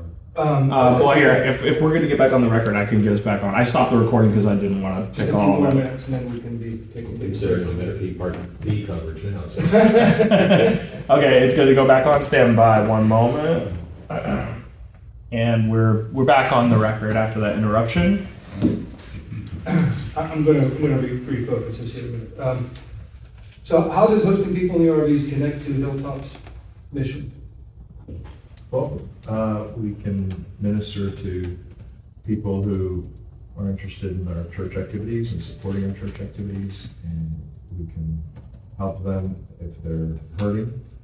We can, afford the praise and worship that we want to do for our Christian walk. And are there people there now who are not making any financial contributions for their spaces?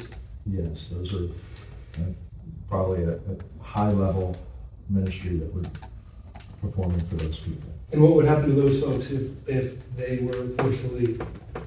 They would probably be left hanging and maybe even be homeless. Last topic. What do you know about Providence Pond?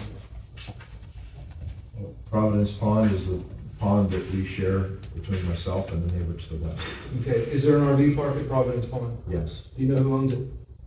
Norm and Louise Schmidt. Do you know if he advertises online as an RV park? Yes. Do you know if there are RVs on that park? Yes. Have you personally observed them? Yes. Do you know how many sites there are? There are probably 7 or 8. And how do you know that? Because when I was expanding ours and digging trenches for the utilities, Norm came over and asked me if I can help expand his, and I dug trenches to add about 3 or 4 sites at his location. And when you were done helping Norm, how many were left? How many were there? I was thinking there's about between 6 to 8 sites. I think probably 7 or 8. Mr. Carter off or Mr. Byers across? Okay. Would you mind if we just take it's past 1:30, so take a break and I can start my cross after our lunch break? Yeah. Okay, All right, so we're off the record. Off the We record. have a lunch break. We'll be back, what are y'all thinking? 45 minutes? 30, 45 is fine. Okay, just one moment. And we are back on the record. May I begin, Mr. Butler? Yes, sir. Good afternoon, Mr. Byers. We've already been introduced, so I'll just get right to the questions here. You're not disputing, Hilltop Christian Fellowship owns a property at 4741 Asheville Highway, correct? Correct. And if you look at Exhibit 10 on our exhibits, you're not disputing that is the summary of the property that is owned by the Hilltop Christian Fellowship, correct?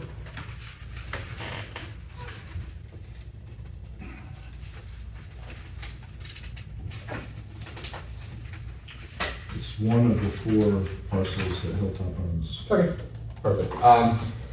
If you look at page 16, 17, and 18, I'm sorry, not pages, exhibit 16, 17, and 18, you're not disputing that those are the websites that is for the Hilltop Camp Resort, the property at issue in this case, correct? I don't know what date this was printed, but it seems to be a historical version of it. Okay, fair enough. You are the president of Hilltop Christian Fellowship, correct? Yes, And you're also the registered agent for Hilltop Christian, correct? I believe so. And you're not disputing, no matter, what you call it, you did accept money from RV owners in exchange for the RV owners to be able to keep their RVs on your property and hook up to utilities, is that correct?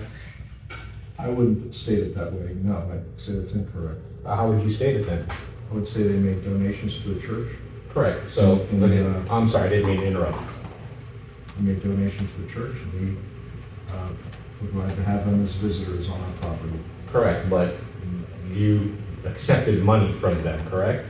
I accept money from anybody that wants to make a Okay. donation to the church. And by accepting money from them, they were allowed to have their RVs on your property, correct? Some people, yes. Okay, fair enough. And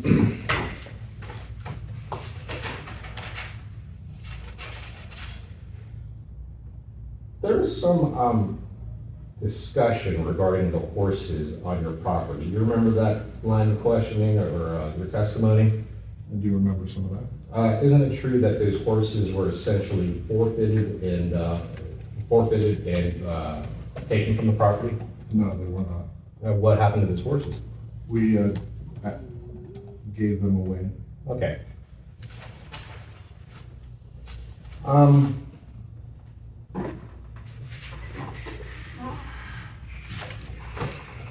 want to move to petitioners, or I'm sorry, respondents' exhibits. You mind, do you have that binder in front of you, your exhibits?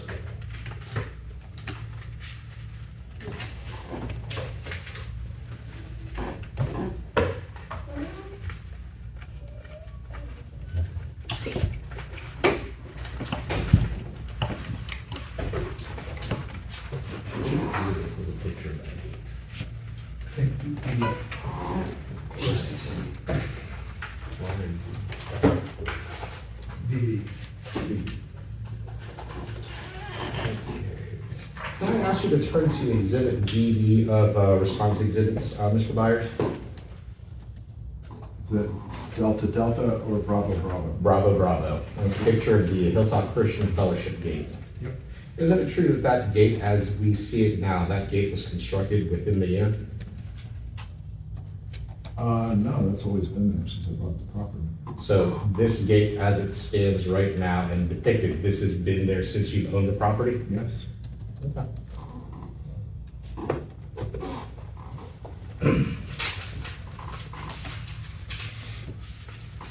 Since the, yeah. Long before.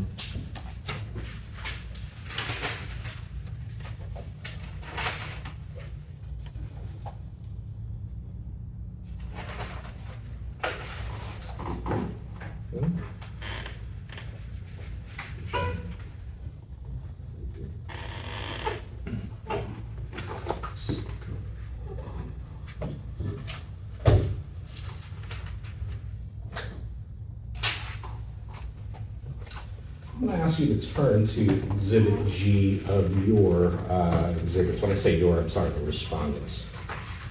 And this appears to be, looks like it's an email from you at first to Mr. Furman, who's your representative here, but it looks like it's a chain of emails between you and B.W. Roberts. This is, who's B.W. Roberts? Which exhibit are you referencing? I apologize. G?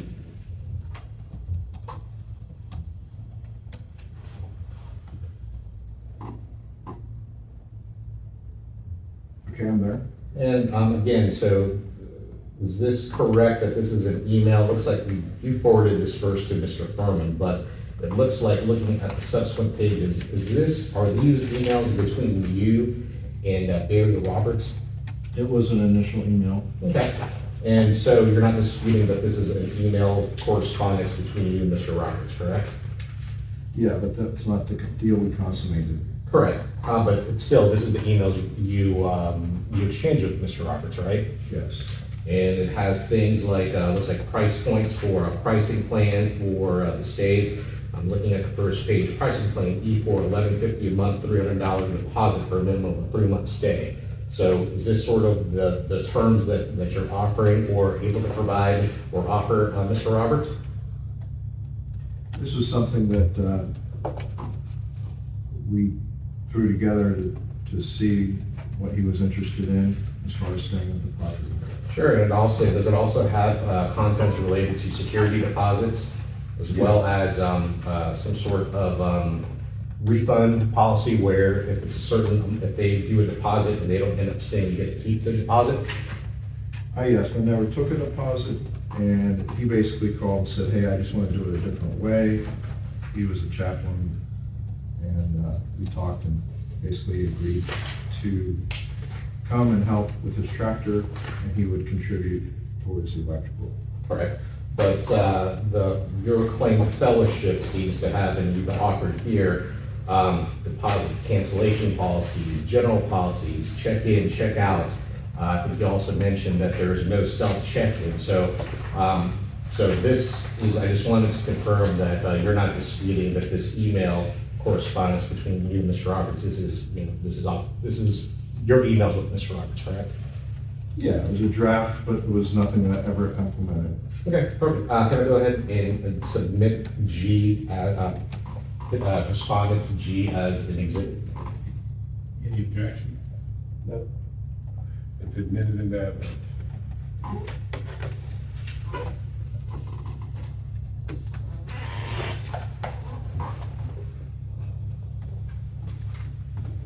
There was some testimony and questions, and you were asked whether Mr. McCoy or anyone from the county ever reached out to you related to the notices of violation, and I believe your response was, you said no one, correct? No. Did you ever reach out yourself to the county after you received the notice of violation? I think I talked to McCoy once. Okay. Other than speaking with Mr. McCoy one time, did you make any other efforts to reach out to the county related to the notices of violation you received? No, I talked to McCoy once about it. Let's see, maybe if you count the deputies as part of the county. Yeah, well, at least code enforcement related to the notices of violation. The only person you reached out to once is Mr. McCoy. Is that your testimony? I do recall that. Okay.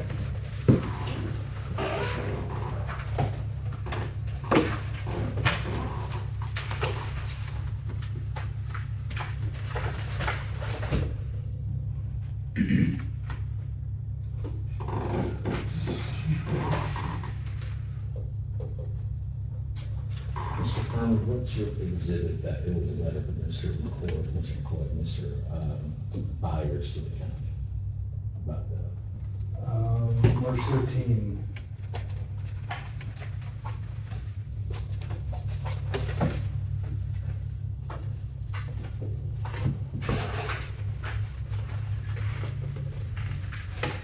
Or March 31, X. X.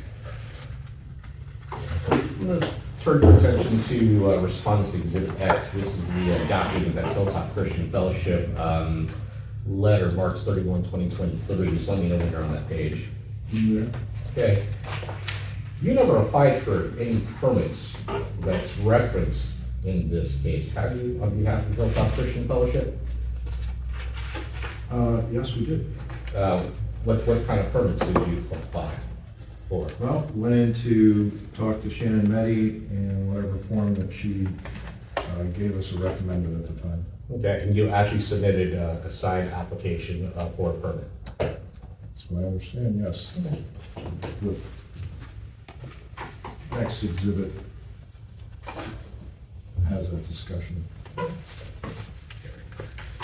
And isn't it true that you have, and let me back up, you do understand what I'm saying and making reference to you, that I'm making reference to you as a representative of HILLTOP, correct? I'm not asking you personally, but you do understand I'm asking these questions to you as a representative of HILLTOP, correct? Yeah, so if you're saying, is that gate been there since you've owned the property, that you as Hilltop's on the property, because I never owned the property. Fair enough. So, isn't it true that you or HILLTOP has never applied for any sort of special exception for an RV or operating an RV park on your property, correct? Okay, you never applied for any sort of variance at all to the county, is that correct? Correct. Okay.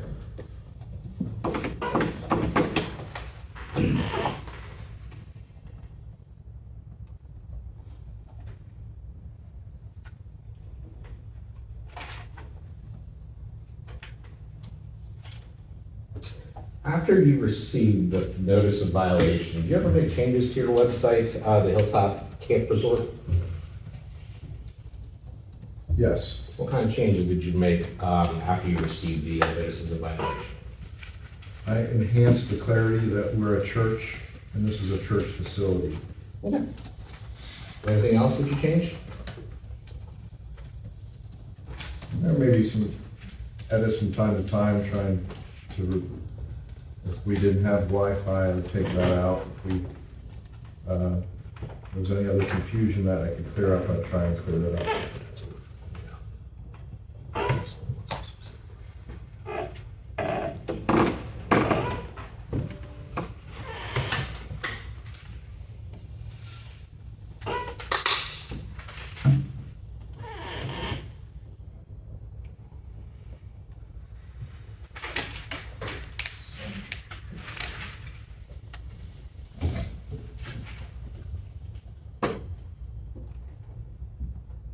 That's all the questions I have for Mr. Myers. Hold on a second. I don't have any more questions for Mr. Myers. You have any redirect? Just on one topic, or Mr. Carter? Yeah. Mr. Byers, you were asked about the Exhibit X and whether you submitted any permits to the county. And you said that you did submit some permits to Miss, did you say Miss Meddy? Yes. Do you have a copy of that permit? I do not have the form that we submitted because that was submitted by Eric Pittman. And I'm gonna ask you to turn to Exhibit Y and identify that for us, please. Correct. Tell us what that is. This is a group text between myself, Pastor Eric Pittman, who is a cowboy preacher, and our Lynn Redmond, R-E-D-M-O-N-D, who was our treasurer at the time. Can you tell us what is the topic of this text chain? This is April 3rd, 2023, basically 3 or 4 days after that date of the previous letter, where I'm saying, "Hi Eric, meet Lynn, know in advance, and she can give you 2 checks, 80 and 25. And what are those checks for? Those were permitting checks that Shane Miller said to bring in with the permit application when I had talked to her on the phone just previously. Okay. What further we recommend, Mr. Carter? I had, you have something else? No, I actually. had a question. Oh, okay. Some clarification, Mr. Byers. It may be in my notes and I just missed it. So, when FEMA started renting or using the RV lots, how long did that occur? How long did FEMA, rent the RV? FEMA lot? contacted me mid-September 2023. Right. We negotiated a contract mid-October 2023, and they started moving people in November 1st, 2023. And then for how long did they rent? April 4th was when I got a termination notice that they were going to be moving people by the end of the month, 2024. So April 30th, it was been over by then. April 30th it was over, and I think the final communications were the beginning of May. How many of the RV lots, I guess that's what you call them, was FEMA rented? 9 out of 10. 10 is how many you have? Yeah. And how big an area compared to I think you testified, or Mr. Furman said 113 acres and so much. Yes. How big an area is the RV park or area? It's probably about 3 or 4 acres. And if I could qualify the number of sites with, during the FEMA stay, we did expand the capacity to up to 14. And was FEMA renting 13 out of 14 or 14? Well, I ended up saying, hey, I got more available, but by that time, the ball was rolling for them to. I see. Okay. So you expanded it to 14 and that's what it is today? Yeah, because when I came to the permitting, it became clear that, to get the 10, you may as well go to 14. If I understood your answer to Mr. Furman's question, I think you said that ceasing the RV basically shuts down the church, is that right? Yes. In what way? Can you explain that to me? Well, we would lose some of the congregants, but one of my biggest concerns is our mission it shuts down our mission to be able to help the RVers that are there. And in a small way, an outlet for some people to give to a mission that they agree with. And in a large way, a couple of them who actually need the assistance. In fact, during the break, I got a text message from Cassie, who has the 4 daughters, and she needs help getting school supplies. And she's asking the church if we know a way that she can get help. Of the total donations that the church brings in, how much of it is RV-related resident? Probably about a little over half, but And would it be a financial impact to the church? It would be a major financial impact. So, all right. And do you have financial records that would map that out? You said about half, I take that, but. Yeah, I keep impeccable financial records. All right. But you didn't offer, you hadn't brought them today to show the RV income or anything like that? No, but I could probably Do it. recall. You can recall it off the To top. greater degree of accuracy than you would want. Okay. wanted to talk I think you answered my question. Mr. Furman, do you have any questions in light of my questions? No, Mr. Carter. And Mr. Ignacio, do you have anything in light of my question? I know, Your Honor. If I, Yes, sir. Go ahead. you know, the other 50% comes out of our life finance financial support. So if the, I heard you say that, but I was really asking about other donations.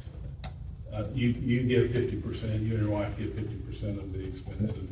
And of the donations that you do get, how many are RV park related? oh, I would say that, without counting my own donations, it's 98% is the RV revenue. There's a few that additional, and then there's another 50%. We double that ourselves. You and your wife contribute to 50% of that? Okay. All right, thank you. That's, I understand. Thanks. Anything else? None. All right, Mr. Byers, I believe you can return to your seat if they're finished with you. All right, you have any other, you want to recall Mr. McCall? Yes. Point? But we're doing that and reopening the county's case. in chief. Yes. All right, so procedurally, because of the issues we had this morning on the notice and that type of argument, we are now reopening the county's case so that Mr. Furman can ask the questions that people go during the case in chief before. All right? So, Mr. McCoy, you're under oath. Remain under oath, and go ahead, Mr. Furman. Mr. McCormick, I ask you to turn to the county exhibit number 15.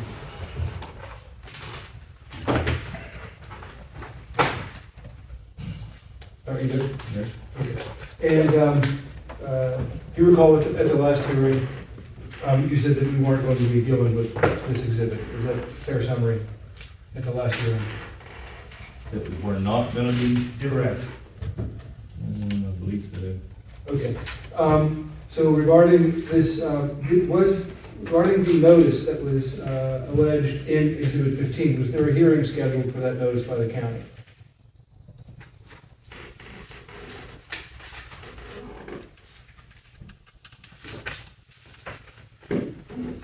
Yes. Did that hearing occur? No. Why not?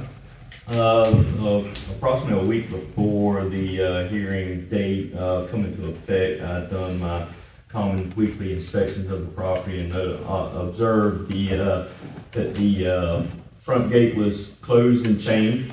And going on the backside of the Riley's property, I observed that there were no RVs present on the property. Now, when you say property inspections, did you conduct any inspections on the property, on the inside of the gate during your investigation? Did you ever reach out to Mr. Byers and ask if you could do a property inspection? No. Did you ever do any inquiries about what the church's operations were in regards to the notice violation? No. But you heard Mr. Byers earlier today testify about your interaction with him at the propane leak when you were a sheriff. Do you recall that? Yes. And does Mr. Byers' recounting of that conversation refresh your recollection as to any of the conversations you had with Mr. Byers? Yes. And you recall I asked you questions about that conversation on June 17th? I don't recall that. Okay. Now, after hearing, but you do now have some recollection of that conversation? Yes. Do you recall now, today, after hearing Mr. Byers testify, that you did in fact know that there were FEMA disaster relief residents living in the RVs? Only based off of the statement and assumption, I had no reason to really dig into the fine facts. And, well, did you have that knowledge when you were the code enforcement officer? Yes. Okay. And did you do any investigation to follow up on that? No. Do you recall Mr. Byers saying that he received a phone call about somebody in the church, a member of the congregation's husband dying? I do. Did you hear that part of the I conversation? did not. Did you hear any part of that conversation, or did Mr. Byers or anybody else tell you that there was a church service going on that day? I don't recall. Were you aware at the time, when you were there as a sheriff deputy, that there was a church service happening that day? No. From whatever source? Are you aware now that there's a church?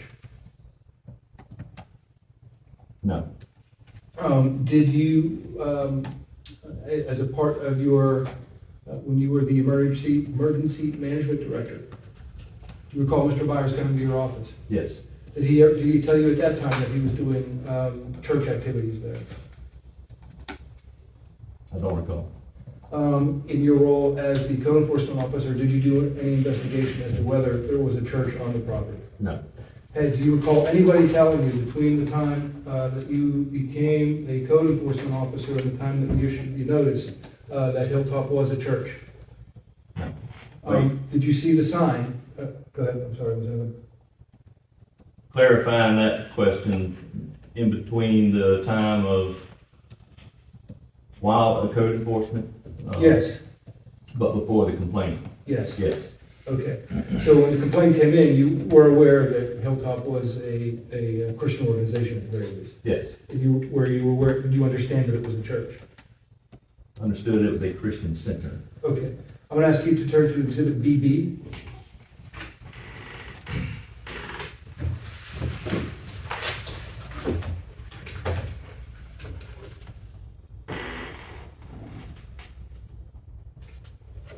Okay. You recognize that, what's in that, depicted in that photo? Yes, that is the second gate. Second gate? Yes. Is that the gate that was there in November of 2024? No. What was there in November of 2024? A similar gate with a different sign. Remember what the sign said? Yes, it said Monticello Mansion. Was there any signs that said RV park? No, it only said Monticello Mansion and Steve Byers. Were there any signs that indicated RVs here, park here, anywhere directing somebody to RV? Other than being able to see it clearly from Nashville Highway, no. You can see RVs from Nashville Highway? Yes. Do you have any photos of that? Possibly. The photos that you submitted as a part of the county's case, my Yes. recollection is you took those photos from Mr. Riley's property. If you look at the one from Nashville Highway identifying the state property with the notice, if you look in the background, you may be able to see RVs. Do you know what exhibit that is off the top? I do Is this not. one of your exhibits? Possibly ours. Okay, well, we don't have to look at it now. If you look at it closely in the background, you're saying you may be able to see it. You may be from the photos, but I can clearly see it flat-footed from the public view from Nashville Highway, yes. While you're standing or while you're in a car? Both.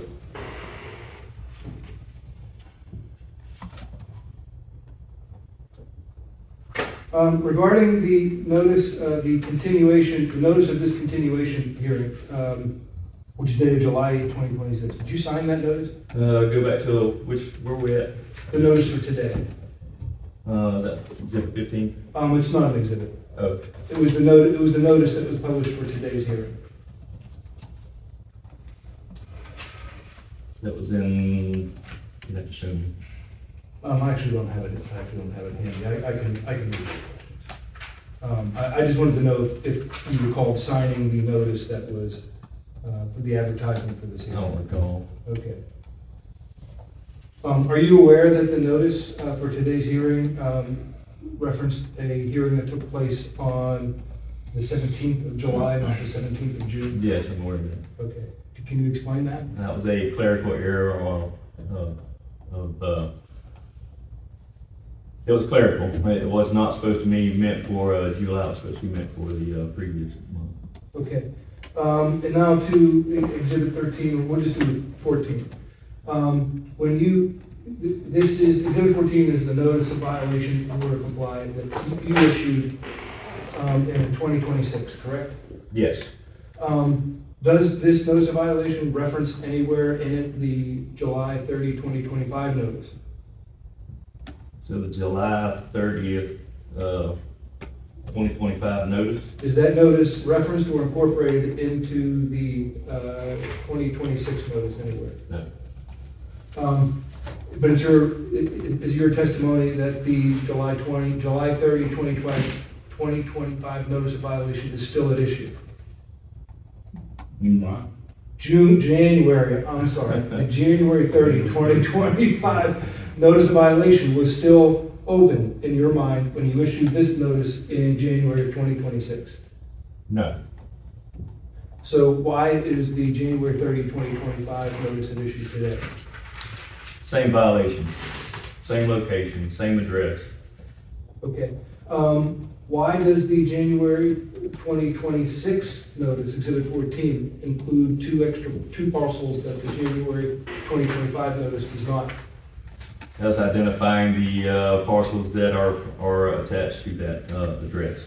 Are there any violations alleged to be occurring on the other two parcels?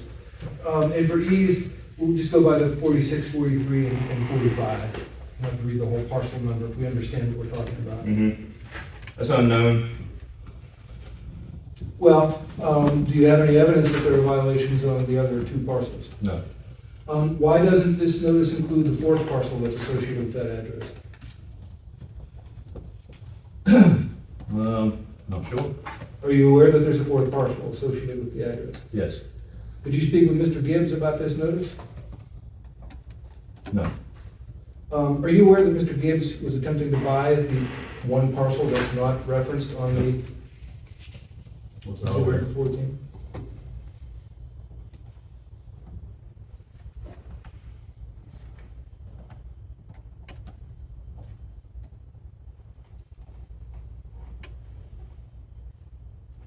Other than the, when I reference the notice of the hearing for today's hearing, the July 8, 2026 notice, I'm calling it that, I believe that's the date that it was published.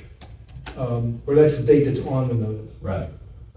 Other than that July 8, 2026 notice of hearing, for this hearing, are you aware of any other writing or any other writing that was provided to Mr. Byers to put him on notice that the 2026 violations were at issue for this hearing? Other than that? No. No further questions, Mr. Carter? Mr. Ignacio? Yeah, just maybe housekeeping. I was gonna go ahead and call, I do have some cross, but I was gonna call Mr. McCoy as a rebuttal witness. I could just knock it all out on this go, but obviously you can, cross. So I have no objection. Okay. All right, so procedurally, you'll go ahead and ask all your questions, and then if you have any other questions, you can do that, and we'll consider that part of the rebuttal. Correct. Thank you, Mr. Carter. Good afternoon, Mr. McCoy. There are some testimony and questions regarding, well, first off, the evidence presented in the testimony so far was that there was that initial notice of violation in 2025, and then there was a hearing that was set in April, but the hearing was essentially was canceled. Is that correct so far as your understanding? Yes. So what happened, and can you, well, actually there was also some testimony regarding a compliance investigation. Can you just explain, Mr. Carter, what exactly happened and what the process was after the, well, I know that's a long question, let me back up. What was the reason why the April 2025 hearing was canceled? No, a week prior before the hearing was supposed to take place, I'd done a weekly inspection of course, and noticed that the gate was closed and chained shut, and went to the back of the Riley property and there was no RVs currently on site at that time. At that point, the Hilltop Christian Center was actually inside compliance of the complaint. And I'm sorry. So is your weekly, I guess, observations or investigation leading up to the hearing, is that something typical that you do for these matters? Yes, sir. So after that, the hearing was canceled. What did you do after the hearing canceled? Did you just leave it alone, or what actions did you take, if any, related to? I did an additional 3-week inspection, verifying the property did stay vacant like it was supposed to. Never did a follow-up inspection on the property to initiate a closing letter. Never was reached out to for an invitation of that closing. So therefore, a close of that case never was able to be established based off the fact that the website was still active and the 14 parcels were still available with stub outs. So was that I guess that was my next question, you know, why was there never a compliance investigation conducted after that hearing was closed? It was never invited on the property. Okay. So can you set forth for Mr. Carter, what were the things that precipitated and what observations you made which led to the issuance of the the January 2026 notice of violation? Approximately 2 to 3 months later, I received a phone call from the Rileys, the original complainants, who stated that RVs had began coming in and out of the property. Leading up to this hearing today, did you look up and research with the county whether there's ever been any permits applied for by or any permits submitted by Mr. Byers or by Hilltop? As of yesterday, there have still been no applications for any kind of permits identifying that property. Okay, and I guess I just wanted a little bit of clarification. Do you have respondent's notebook up there? Yes. And if you go to X, that's that Hilltop Christian Fellowship. It's like a March 31st, 2023 letter. First off, this letter was before the complaints that you received from Mr. Riley in November 2024, correct? Yes. And do you recall that I had asked Mr. Byers about this and whether Hilltop had ever submitted a permit? Yes. And I believe his answer was yes. Did you see that permit or find that permit? There is no record on file for any application for any records or any permits. And any permits related to this letter that we're looking at? Correct.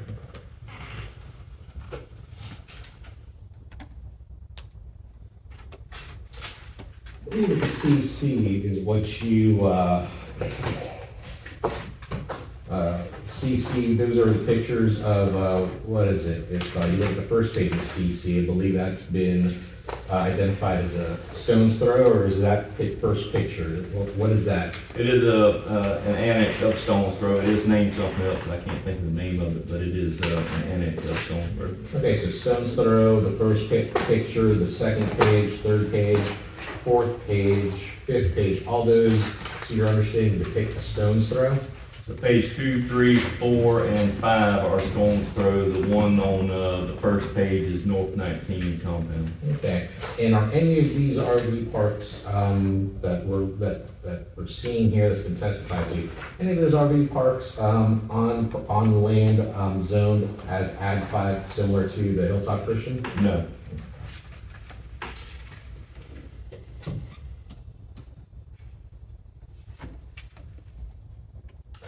There's also some testimony regarding Providence Pond and a piece of property owned by the Schmitz. Do you recall that? I do.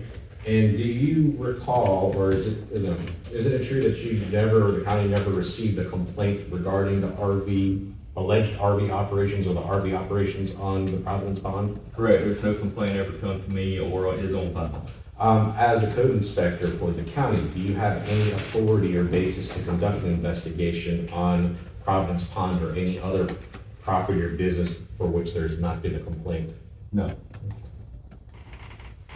But there are special circumstances if for whatever reason either life or property destruction is. Correct. But there's been has the county ever received any information that Providence Pond, the RV park, or anything related to that was a threat to life or property? No complaint whatsoever.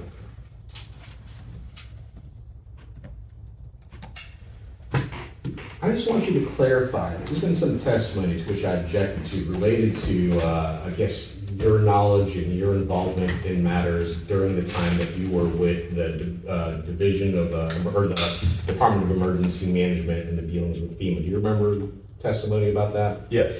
Can you just kind of tell Mr. Carter what your involvement is and what you recall of how that related to Mr. Byers and Hilltop? Yes, during the years of Debbie and Helene, I was the active emergency management director, along as being the code inspector at the same time. During that time, I was aware of Mr. Byers' location, what he had in offer, but I was not aware that he was offering it up as a location for refugees. When he did come to my office to offer it up, I fully supported it and looked into it for him. and reported up to the Florida Division of Emergency Management, spoke with Katie Arnett. Katie Arnett was not aware of this property and had no records of it within the state. So therefore, when the state went to look into this property to utilize it, they observed that he did not have all the proper permitting to conduct this location. So therefore, the request to use it through ours and the state level was denied. At that point, I looked into why it was denied and discovered that he did not have county permit, which would be a special exception for that zone. During that time, Mr. Byers was doing everything else, getting me that spiral binder with things that he had already done. And that's when myself and David Wheeler went out to the property to explain to him the options that may be a possibility, which would be that special exception application or a variance change. And to your knowledge, could you actually explain or confirm, so the state didn't end up issuing or awarding the contract because Mr. Byers or Hilltop didn't have the proper county permits? Objection, foundation, speculation. I'll overrule the objection, go ahead. So the state could not seek further with using them as a mission point at that point because he was not considered a completely bona fide arborist parcel without county permit. And to your understanding, even to this day, or at least one of the last time you checked before this, that Mr. Byers or Hilltop, there's still been no application for an exception or a variance, correct? As of yesterday, yes, that's true.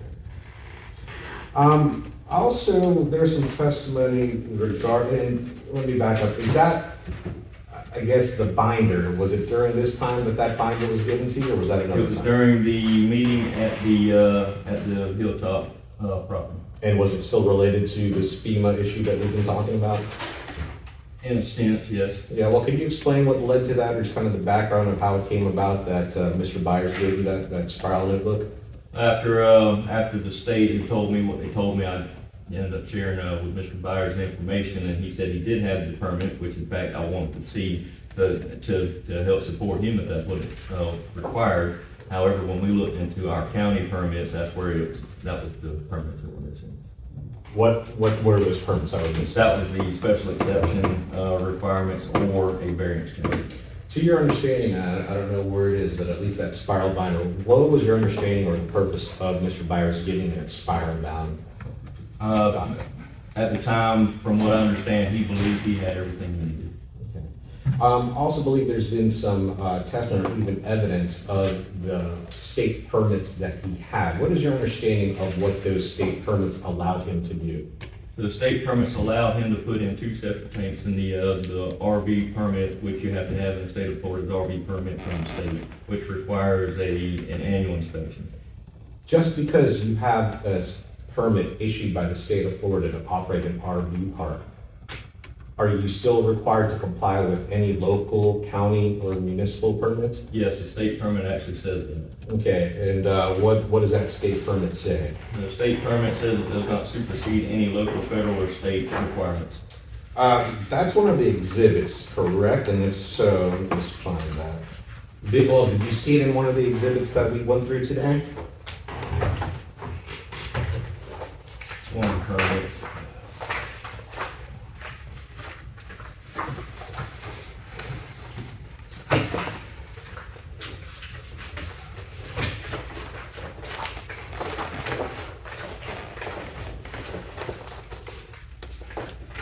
Just bear with us, Mr. Carter.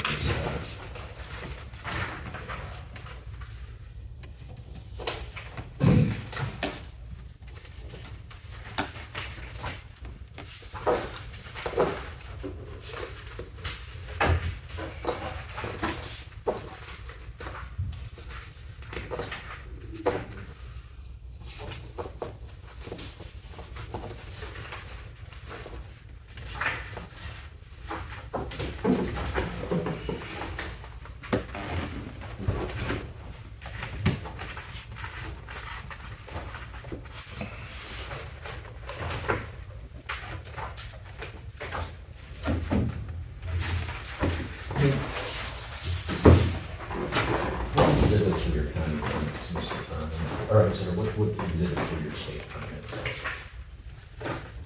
I think PQR. Oh, no.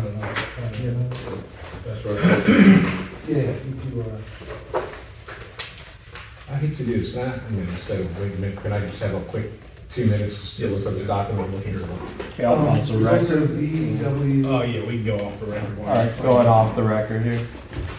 And yeah, I think I have that as PQR as well, so it should be, unless there's a different set.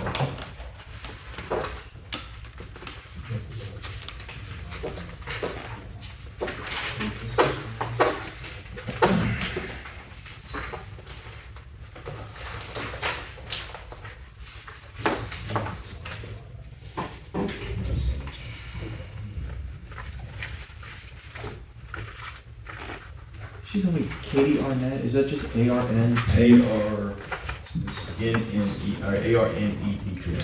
No E at the end, and Katie is with a Y or IE? I think it's an I-E. IE, okay.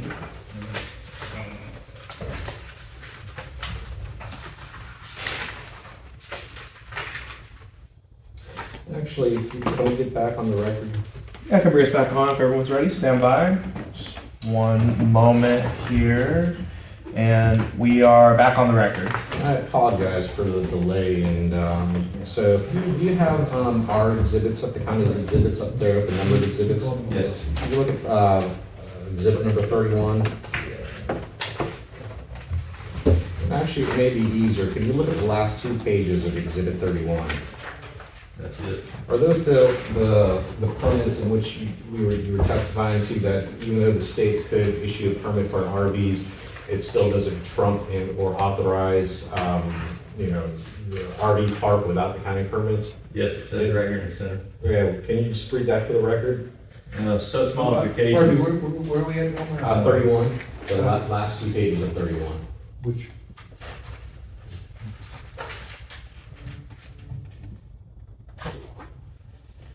And this. I have 31 as these right here. 31, exhibit 31 starts with Dustin McCoy, Kimberly Albritton, but I believe. Oh, okay, yeah, 31 at the Correct, top. but the last 2 Mine pages. doesn't look like that. I'm sorry, I didn't hear Kimberly what? Albritton. Oh, okay. Albritton, All right. thank you. And it should be the last 2 of those. I'm just to this. Doesn't look like that. Mr., do you have those exhibit? I've got exhibit 31, which. Are the last 2 pages the state of Florida, does it look like that? Yeah, the last 3 pages really are state of Florida, Correct. but you're talking about the last 2. Correct. Yeah. And that's what you're reading from, right, Yes. Mr. McCoy? Yeah, that's just not mud anymore, but you mind if I just stand? Oh, here? no. I'll just look at yours. You want this one, Mr. Furman? I've got it in my. I mean, Thanks. that's the last 2 pages. Oh, wait a minute, we have this on ours, right? Yeah, I couldn't find it. I mean, I didn't want to keep you guys, but I knew we had it. That's okay, I have a copy, let me just make sure I have the right one. I just want to be able to look at it while you're questioning me about it. 366, nope, 39, 321. 3662. So they're just reversed. Yep, okay. So we do a septic. Okay, I do have these.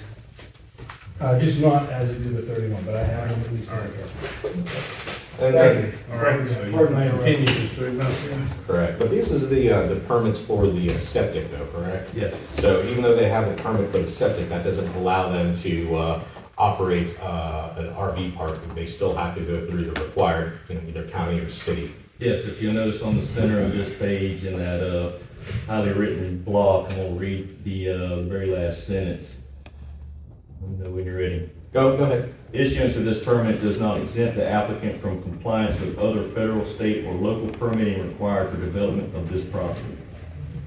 Now, based on your knowledge, in your job as a code inspector and involving this investigation, that would be the same requirement or the same issue with regard to a state permit allowing you to have an RV park. It still doesn't allow you or it allows you if you have the proper permits issued by the county, correct? I object to that answer unless we have a copy of that. Asked based on his knowledge of the permitting process and his experience. Overruled based on his code inspector knowledge.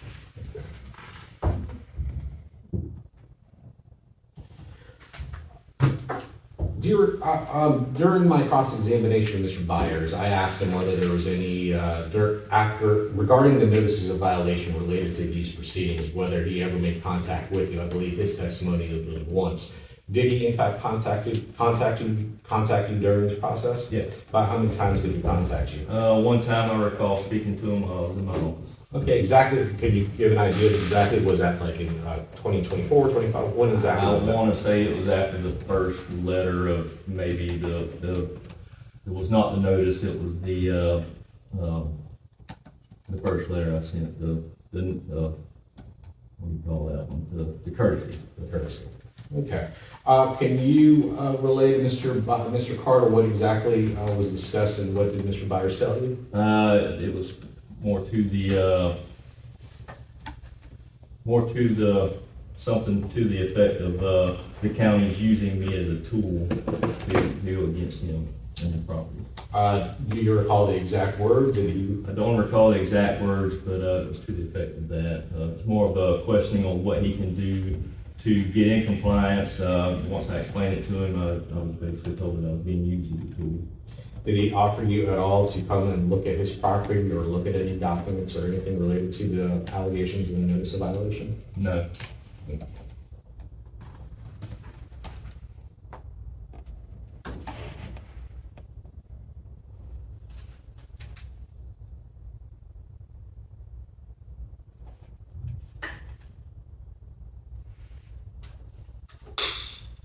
Is your understanding is Providence Pond actually still open? Just done an inspection on it yesterday.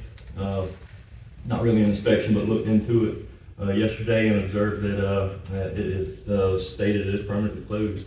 But I'm sorry, according to the internet. But to this day, you have not received any complaints. No But when I complaint. say you, the county has never received a complaint about Providence Pond, correct? No complaint.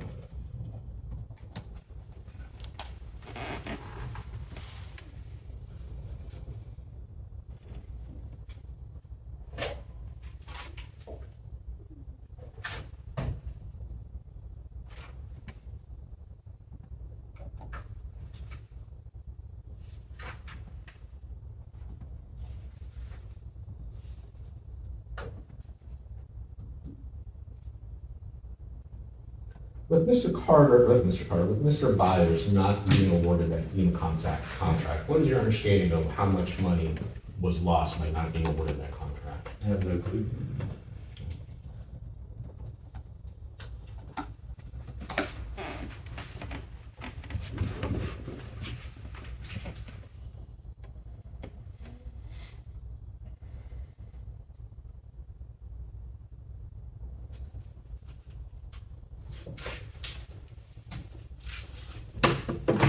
That's all the questions I have for Mr. McCoy, and again, that encompasses both my You redirect and cross-examination, yeah. Ashley's not back? You want him back? He's coming right now. And is Mr. McCoy excused from the same? Absolutely. Okay, stand by. Let me start the record here. Sorry about that, Mr. McCoy, I didn't notice. We are back on the record. So we were discussing, I'm sorry if I may, Mr. Carter. Yes. We were discussing about, I guess, the proceeding in allowing, or having the parties submit essentially a proposed findings of fact and conclusion of law submitted to you, and then you would reconvene at a hearing and issue your ruling. Again, that's not part of, and that's not set out in the code. It says that the magistrate will issue his or her ruling, but to the extent of that, the respondents don't have any objection and will not later raise any sort of objection or issue, the counties will find the proceeding that way. That's the best way you're going to render your decision. Appropriate waivers granted. Okay, so on the record, the respondent has no objection to proceeding in this manner, in which proposed findings of fact, conclusions of law are submitted to me, and we'll reconvene either via Zoom.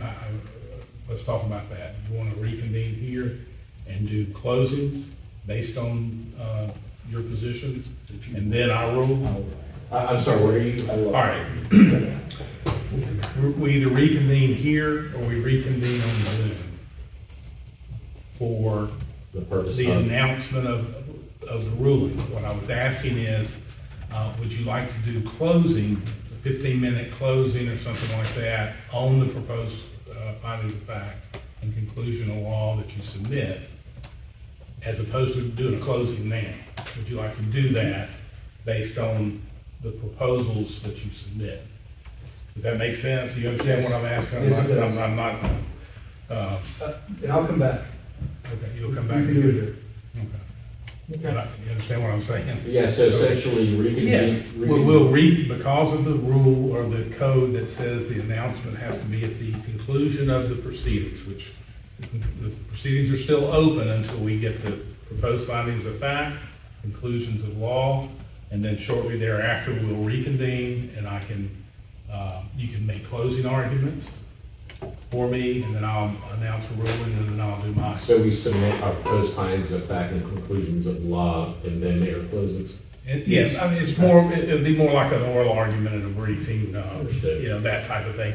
You wouldn't have to sit here and do it for an hour and a half, given that you've already written it. Okay. But anything you can enlighten me on to make sure I understand your main points, you can make a closing on. Kind of like you did in opening, it's not unlike that. Sure. And then I'll be prepared on both the law and the facts that I understand to announce a ruling, and then I will finish that up with a written order in 10 days, like the code requires. Fair enough, fair enough. The only other issue, well, aside from that, the only other issues, I guess I can just put it, I guess what I wanted to make sure is that the county asked for the relief in this matter. So would we just do that on the conclusions of law or during our closing? I would think you do that on the conclusions of law. Okay. Yes, you asked for the relief. I think you stated that in your opening, what the relief you were looking for. And we dealt with a little bit in the housekeeping matters, but, and then obviously you can emphasize it again in an oral argument on closing. But yeah, if you'll put that in there, and obviously he can put, Mr. Furman can put what relief, they're not entitled to it. Okay. And I'm assuming that you know, the whole purpose of you accepting our proposed findings of fact and conclusions of law is to help you issue a ruling. So I would presume that the timeline would be what? You give us a certain timeline to submit our proposals, and then give you sufficient time to review and consider those, and then we set the hearing? That was my thought. Okay. I mean, pretty quickly after you submit them, I would want to get together and finish it. Okay. I wouldn't want to drag it out, but similar to when we set this hearing, we coordinated times that we were able to come up with a mutual time. So if that fits everybody's schedule. And I will say again for the record, I mean, I don't consider this a typical code enforcement hearing with the number of legal issues that have been raised. And frankly, the substantive factual issues maybe are not as complicated, but there have been some legal issues raised that you don't see every day in the practice of my law and then in code enforcement. At least that's my experience. So I would like to make sure I have a clear understanding of each of your positions. You know, an example, Mr. Ignacio, your position is code enforcement hearing officer like myself, magistrate. I should not be addressing the religious. Respectfully. Completely appropriate, but it's outside of the jurisdiction of this code enforcement, and that's a unique issue. So, so I would like to know what y'all consider the law is on these issues, so that I can analyze that and look into it myself before I make a ruling. I mean, I understand your process.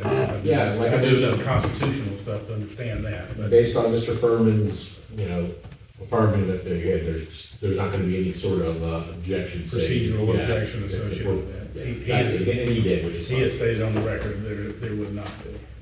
And, all right, anything else for me before we adjourn today to then reconvene for that announcement? Probably couldn't push it till it's cold up north, huh? Sound like you're one of those visiting judges from way up north that like to come down here. Yeah. Okay. All right, that being the case, we will be adjourned, and then we would reconvene we'll let everybody know when we can reconvene. Probably have to do a notice. All right. Take us off the record. Thank you, everyone. Excellent So presentation. sure, it'll be interesting. I would say that. Thank you, sir. Mr. Furman and Mr. Ignacio, excellent presentations. I think I'd like to be in on this, sir, if they feel. Coming back up, you already got the lead, we're gonna come back up. Yeah, well, Me and you, we'll come back up. Council Ignacio, you're gonna hold off on an order and just reach out if you decide to? Yeah, can I get your, I think I got it, but just in case. Yeah, let me see if, the other- oh, I hope I restocked.